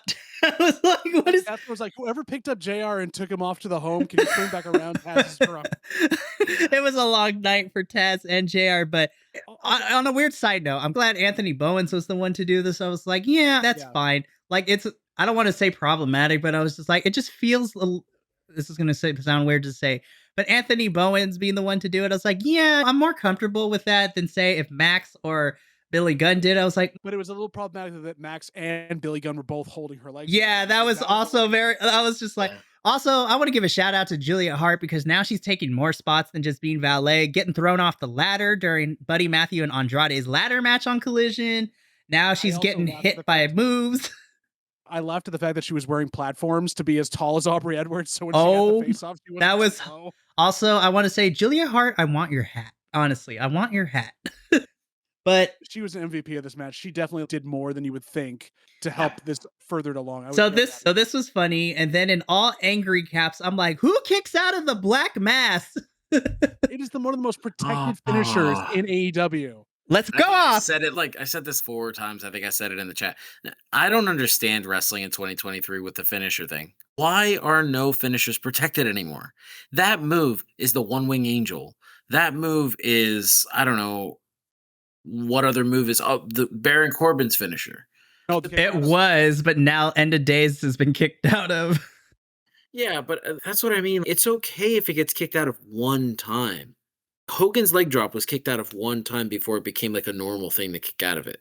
I just don't understand the logic of them having you have a finisher only for you to kick out of it all the time. No finisher has been ruined more than Cody's finisher, though. That finisher is completely ruined. But So I agree with you on the fact that it is a ruined move. I feel like the standard bearer for this comes with everything else is the FU, the attitude adjustment, which is the Death Valley driver is now kicked out of. It's a setup move for everybody, with that type of thing. So this one, it got me because one, it was so protected, but two, there was a Booker hat in me that can see that they can get themselves out of this slightly. Malachi Black misjudged how tall Billy Gunn was. He caught him in the shoulder Yep. first. yeah, So when he did the Black Mass, it was that. But then Malachi Black, being the veteran he was, moved up and still caught him across the chin. But so you've got the thing there that he didn't get all of it. But no, yeah. this was like between that, Brody King eating the pin. That made me mad. I was like, what is this? Because all those at the same time, like you use every finisher in their thing. Yeah. And he still kicks out at one, which that's Brody King. That's fine. But if you're going to do that, then their finisher is going to be nothing at all. But I was glad that Buddy didn't eat the pin because he always eats the pin. So That's it's true. like, it's a tough way to book yourself around that. It's a tough way to get through it. But again, I still say the ending of this match, the wrong team won, and for the reason I understand to have that feel good moment at a show of feel good moments. If I'm being completely honest, as much as this AEW run for Billy Gunn has been a lot of fun, and him being paired up with the Acclaim has been one of my favorite parts of this. I'm gonna be honest, Billy really didn't need to be here, and I would have been fine if this ended up being like a weird, like, again, because it's a trios match, you have to have at least 3 people. But like, I would have been okay if House of Black was like, nah, let's beat up Billy Gunn, and then just became a 2-on-1 for Max and Anthony. But Yeah. but He definitely felt like an outsider. it made Had me he been sad. Badass Billy Gunn, had he been that character, then I could see like all the different. It would have worked a lot better in certain ways because he had to dig into his past to find Mr. Ass, basically, to Yeah. come out and do stuff with him. Or God forbid, he's like Rockabilly or something, which would have been hysterical. Oh my god! Because it was literally he just put on a T-shirt that said "badass" on it, and nothing else changed. There was no gravitas, no pull to this match, and them winning. There's your thing. They claimed won to get the giant scissor me daddy ass thing at Wembley, which you had people with scissors in the crowd. Like, it's a great moment and it's a great visual, but at the expense of one of your most protected and badass teams, who now where do they go? And I have questions too, because they were frustrated still, but they handed the titles over to them. I was like, that's a very face thing to do. I'm like, this is weird. I don't know what's happening. House of Black can be faces if they want to, but they're not going to be like baby faces. Right. They're just going to be like dark, creepy faces that beat the shit out of people. My biggest worry, because I'm like looking at the trios division, I'm like, other than House of Black, division, the people thrown together, 2 people like, and okay, this is what irritated me too. Because listen, because I love the House of Black like dealer's choice type of rules. Okay, this I was upset. I was just like, I wanted more for this.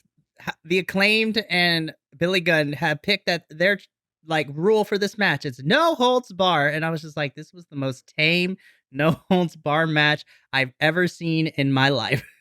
It was literally the Terry Funk hardcore tag team match For from SmackDown.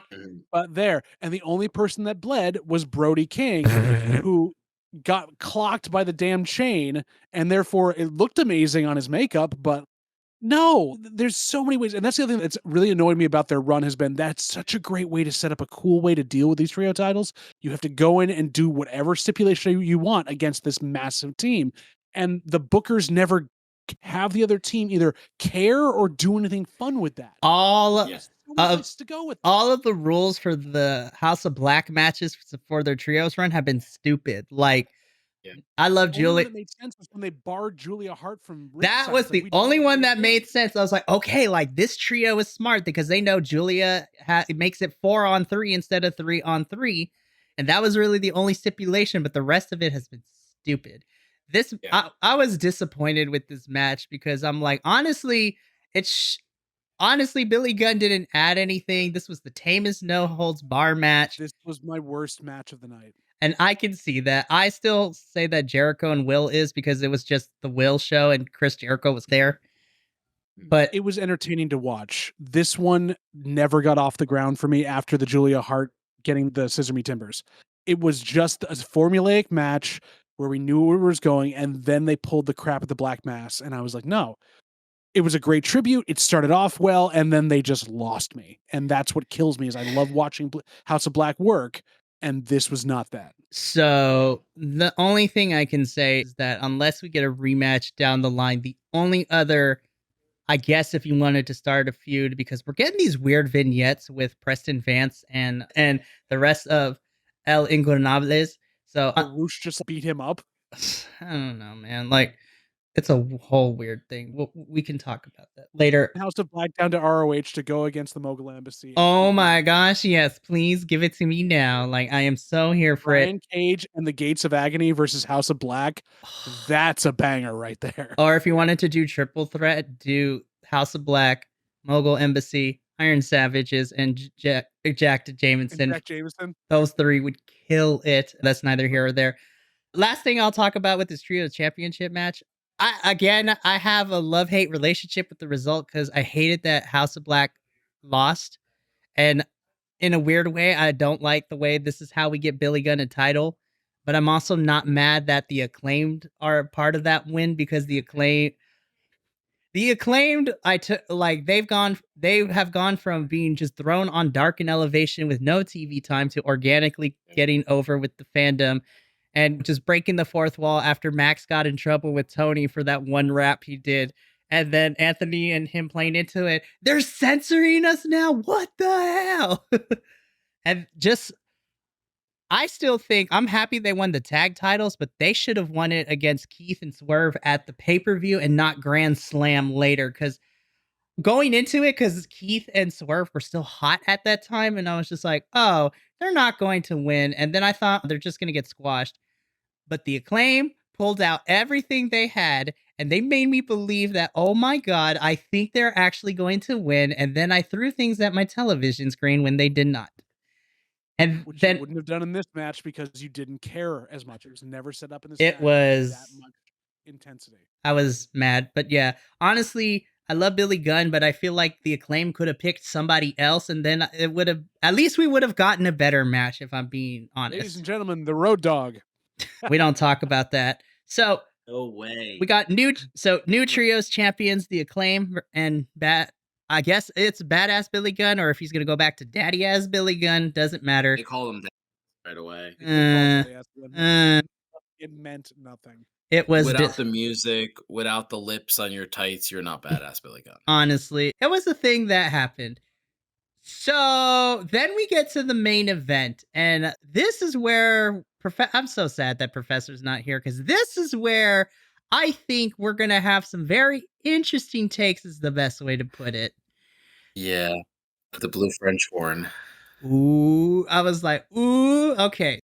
So main event, AEW for the AEW Championship. We have Adam Cole versus MJF, and this was like a 30-something odd minute match with the okay.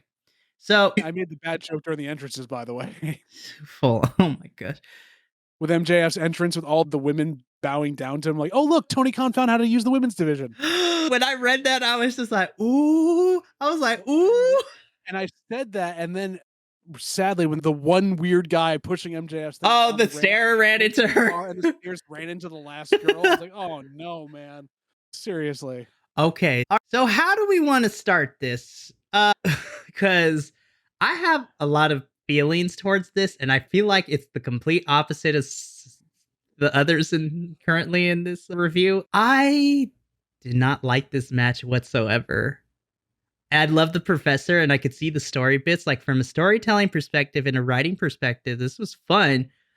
But this was not the wrestling match that I thought we were going to get. Their first initial one, where Adam asked MJF for 5 more minutes and he said no, was better than what we got here. I said it. I did not like the wrestling in this match. This was, I don't know what the right word is, but it just didn't click for me.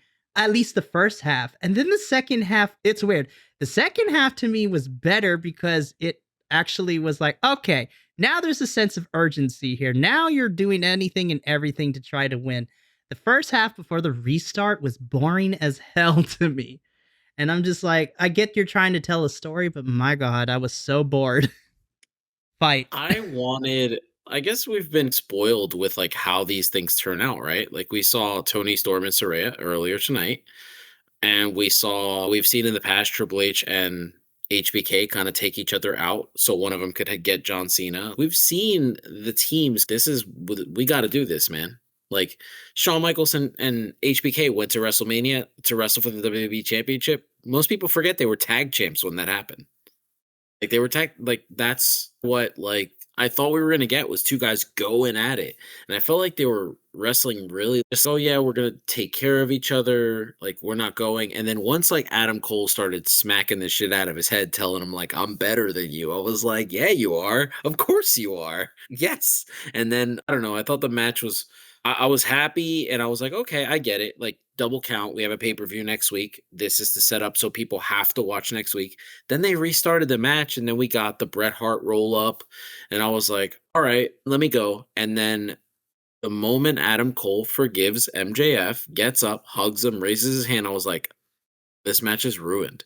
Why would you not let that breathe? He's angry. He lost. His face, everything, his emotion, everything he displayed. He threw the title outside. No.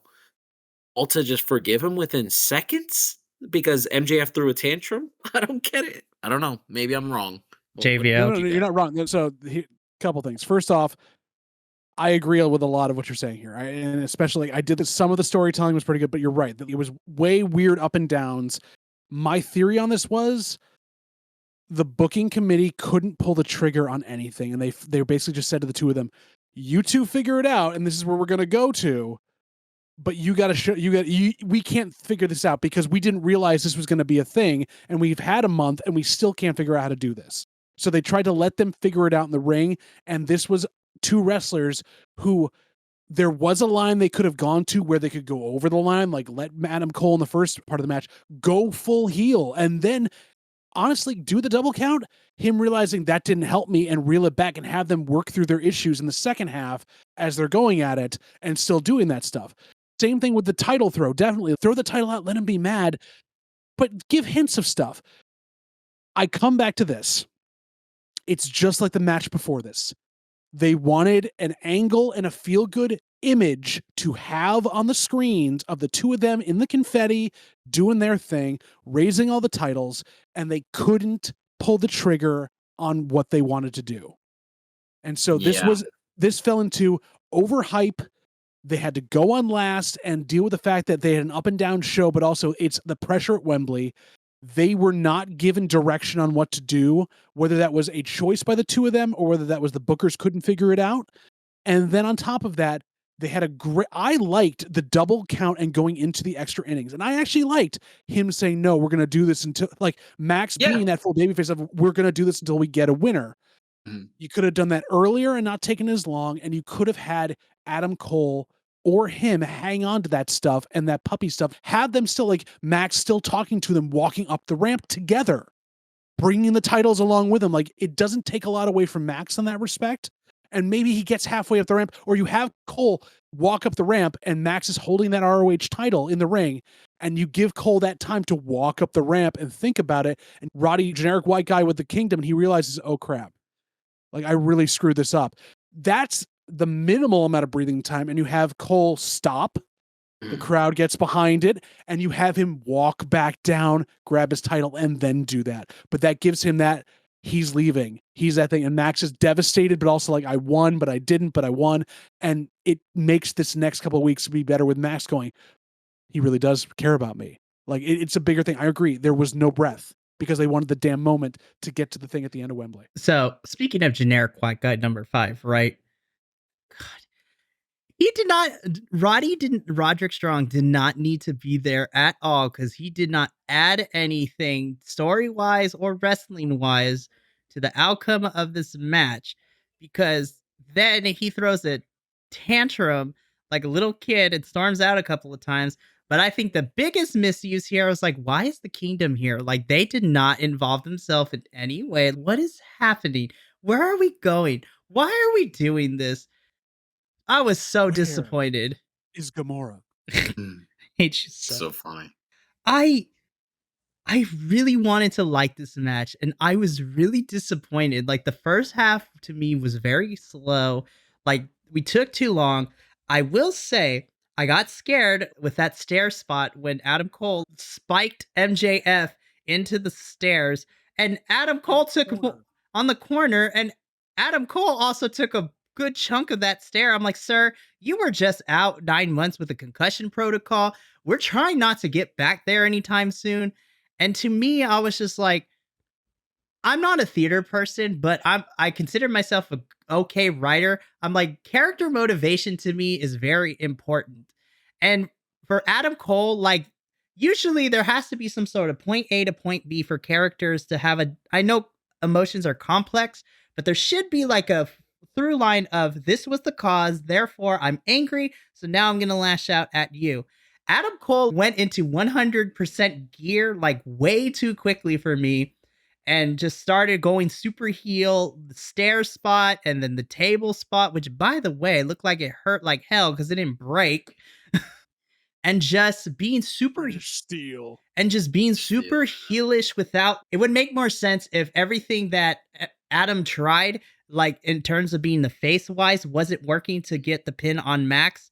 And then I would have liked it if they were having, if this was like, oh, MJF and Adam Cole, they're going to treat this like a fun little match. But then Adam gets frustrated because MJF is being goofy and silly and just being super like dickish heel. But like Adam Cole's like, oh, you're not going to take me seriously. All right, let's turn it up a bit.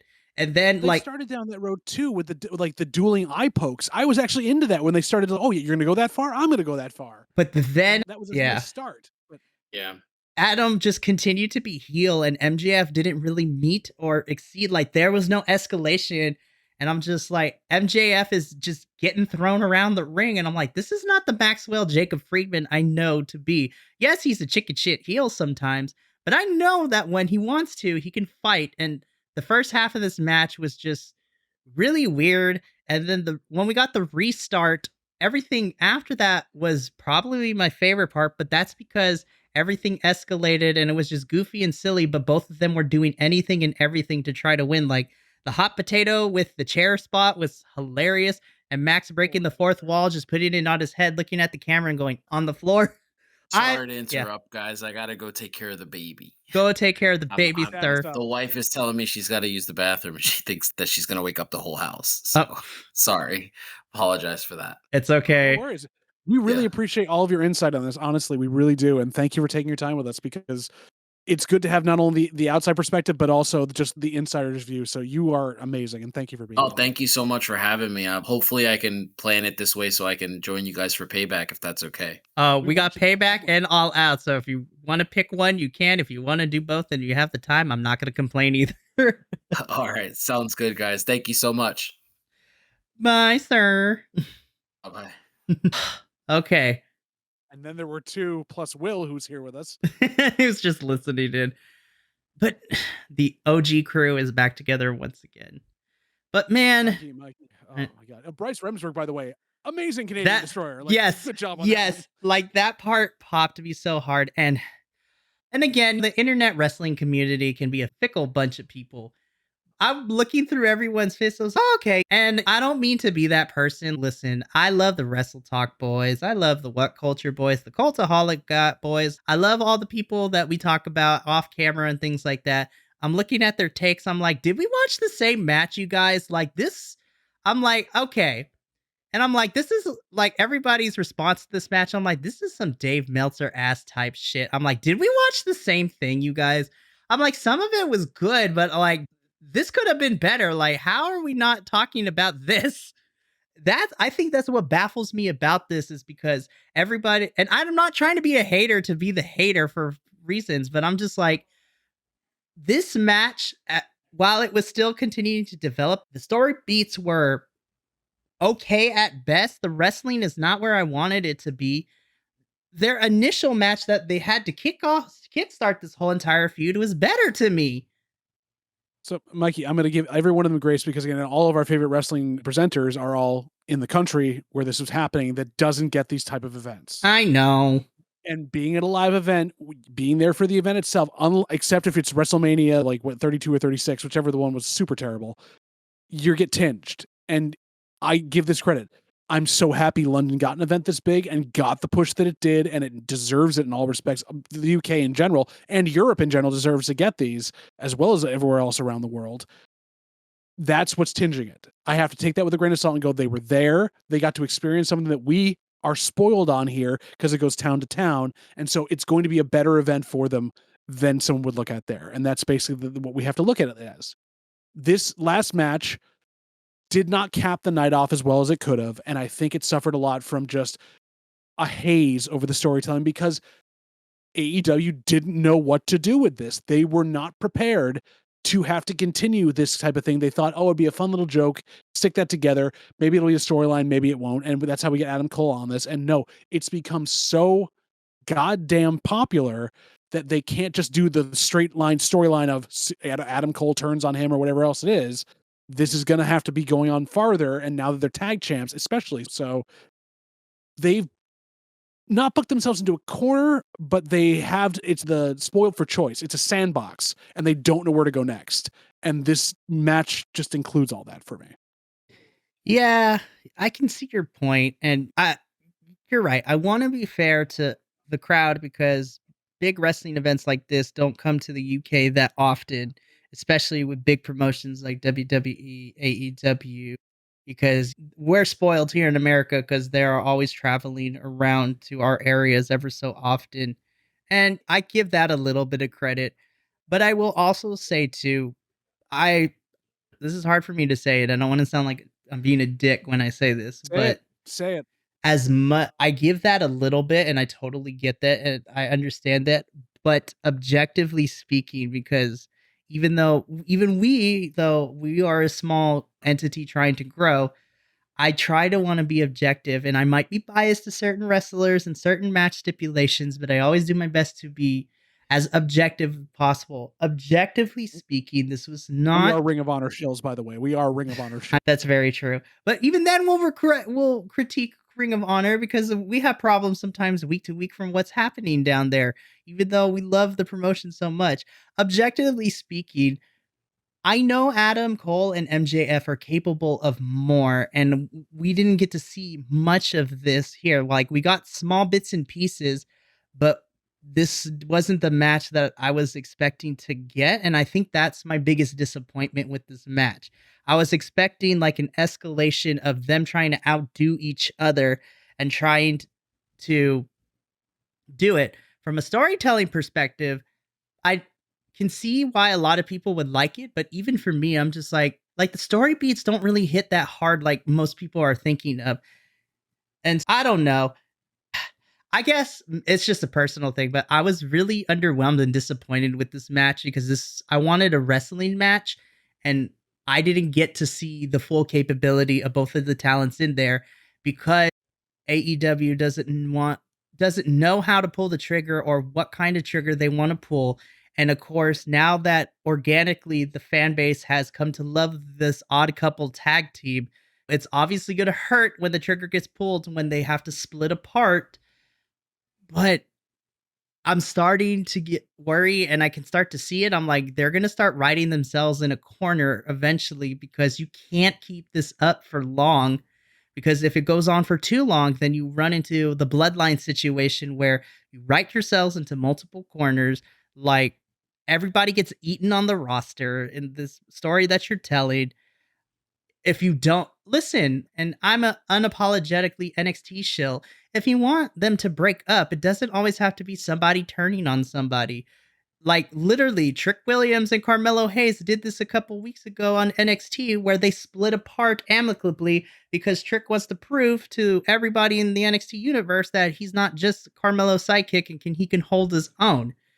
But that you're also glossing over the fact that both of them were on the same page for a while, and it was a power dynamic of Trick not being the focus of that. Where in this, it's two people on the same level brought together by chance that hated each other and lost. It's a very different situation. You can't break that up amicably because even if they're friends, the whole point is that they came together as an odd couple and they both were heelish, and now we've got to figure out who's going to break this apart because both of them have a tendency to. It's a different situation than trying to get like a team that's been together for a while to break. I agree with you. If you have a tag team like that's what you do. You hopefully work to that so they can amicably come and then go back together, whatever you need. This is not that. No, and I think AEW is having a problem because I don't think, even like you said, I don't think they even know how they want to split them up. And they know how they want to. They can't. Yeah. They're not being allowed to because of what's happened, because they're unlike Vince McMahon, who would just force his way down your throat and do it the way he wants to. They're either making the mistake or trying to like do, which is great with the reason we watch it. They give us what we want a lot of the time. And now they've got to do with the hard work of, we don't know what to do with this now because we never planned for this type of thing and we never dealt with this type of thing. And they're leaning on the talent involved in it to give them ideas and work through it. And as you saw tonight, they tried, but even the talent involved can't figure out a good way to do it, or what they think is a good way doesn't read that to everybody else. And so we have to be critical of that, but also understand, like, I feel for these guys. They are in the hottest thing in the world that they never planned to do, and you have to break that down without completely like burying the company. And that's incredibly hard. It's incredibly hard. It really is. This is why this was not my worst match of the night. There were parts of it that were not good, but I have to feel that way. And maybe it's the Meltzerness of me. Like, it's just the situation. They did the best they could with it, and it wasn't great, but it wasn't terrible, because they could have gone so much more wrong on this. It was mediocre, and that's almost worse for a main event at a giant pay-per-view. I think you explained, like, you put words to exactly like why I didn't like this match. I'm like, this was mediocre at best, and there were bits that were great, there were bits that weren't good. And to me, mediocre is worse than being either really good or really bad. Like, because even really bad, I was just like, I could see what they're going for. It was executed poorly, but like, even in a weird way, like, really bad matches actually sometimes in a weird way are better than just mediocre at best, especially when you have a mediocre match from very well caliber talents like MJF and Adam Cole, and this is your main championship of your whole entire company. And I'm very interested to see over the next couple of days, like, all the different outlets, like, how they're going to rate this. I'm interested to see how all our British boys take it, especially since all of them were there live. Yeah, we're talking about it. We've come to the end of our really lengthy review. This felt like a long pay-per-view, and it really was, because it was like 4 hours, maybe 4.5, 5 if you count 0 hour. The pre-show. They got us to watch the pre-show, which again I wanted to bring up too. You had 2 title changes on the pre-show. Yep. You got me to watch. Like, that is make it worthwhile of my time to watch. I wanted to watch the pre-show. There was a lot of title changes over the course of this pay-per-view, because you had 2 on the pre-show. The women's title changed hands. The trios title changed hands. And yeah, that's crazy. So now that we're at the end of this, I should have asked our other 2 compatriots who had to leave what their final thoughts were. I'll ask them to give it later. But All In, this was the inaugural All In for AEW, and we got confirmation at the end. Second All In, but still. Officially as a official staple pay-per-view, because now, and we got word of this at the end as it was going off air, that this is now going to be a yearly thing. So All In 2024 is Sunday, August 25th. So that's going to be interesting. So now we have a 6th pay-per-view. This means in 2026, we're all going to London for All In. We'll talk about it, because that's a lot of money. Who knows where we're going to be with all this, but overall thoughts, I feel like I'm going to ruffle some feathers here. Like, ruffle away. I think I enjoyed this more because I was watching it with a friend, and just the banter that we were having with each other and the discussions we were having as we were watching this, I think made it a little bit better. But if I'm going to be completely honest, if I was watching this by myself, I think I probably, being objective here, there were some good moments, but overall, I thought this was an okay pay-per-view. It's not at the level of Double or Nothing, because Double or Nothing to me is still the worst pay-per-view for AEW this year, and for me, the worst pay-per-view of this year so far. Like, even SummerSlam was not that bad compared to Double or Nothing for me. I disagree. And that's okay. But overall, like, this was okay. I still had a good time with some of the matches, but maybe it's, like you said, maybe it's because I'm spoiled as an American wrestling fan, and I get weekly access to all these types of matches and things like that a lot of the other countries don't get to see. And I guess that's fair, and I'm okay with people calling me a spoiled American. But at the same time, though, I'm just like, AEW is having a really consistent problem. And I think it's because if you look at it as a whole, the build to this pay-per-view was like 3 weeks at best for most of these stories. MJF and Adam Cole were the only ones that got like at least a month build to this. And that was the good one. And the result of the match sucked ass for me, because I'm like, oh, everything leading into this was great, and you didn't pull the trigger like I wanted you to, which is fine, I guess. But everything else was good to okay. I feel like if you rearrange the card a little bit, maybe I would have been invested in it more, but the card being arranged the way it was tonight was a little weird for me. And if I had to give it a grade, again, I think we're going to become under attack, and I apologize to my co-host in advance. I'm going to give this a 6 out of 10 for me. Like, it wasn't bad, but I wanted to enjoy this a lot more, and I found myself not. there was a lot of things that I guess my expectations were too high, and maybe that's my fault. And if that's the reason, I totally take ownership of that and I'm okay with it. But man, the matches that I was hoping that were going to be great were like okay at best. And yeah, I don't want to keep rambling on because I'm going to upset some people, but 6 out of 10 is my final one. And it's late as well. So JVL, I apologize.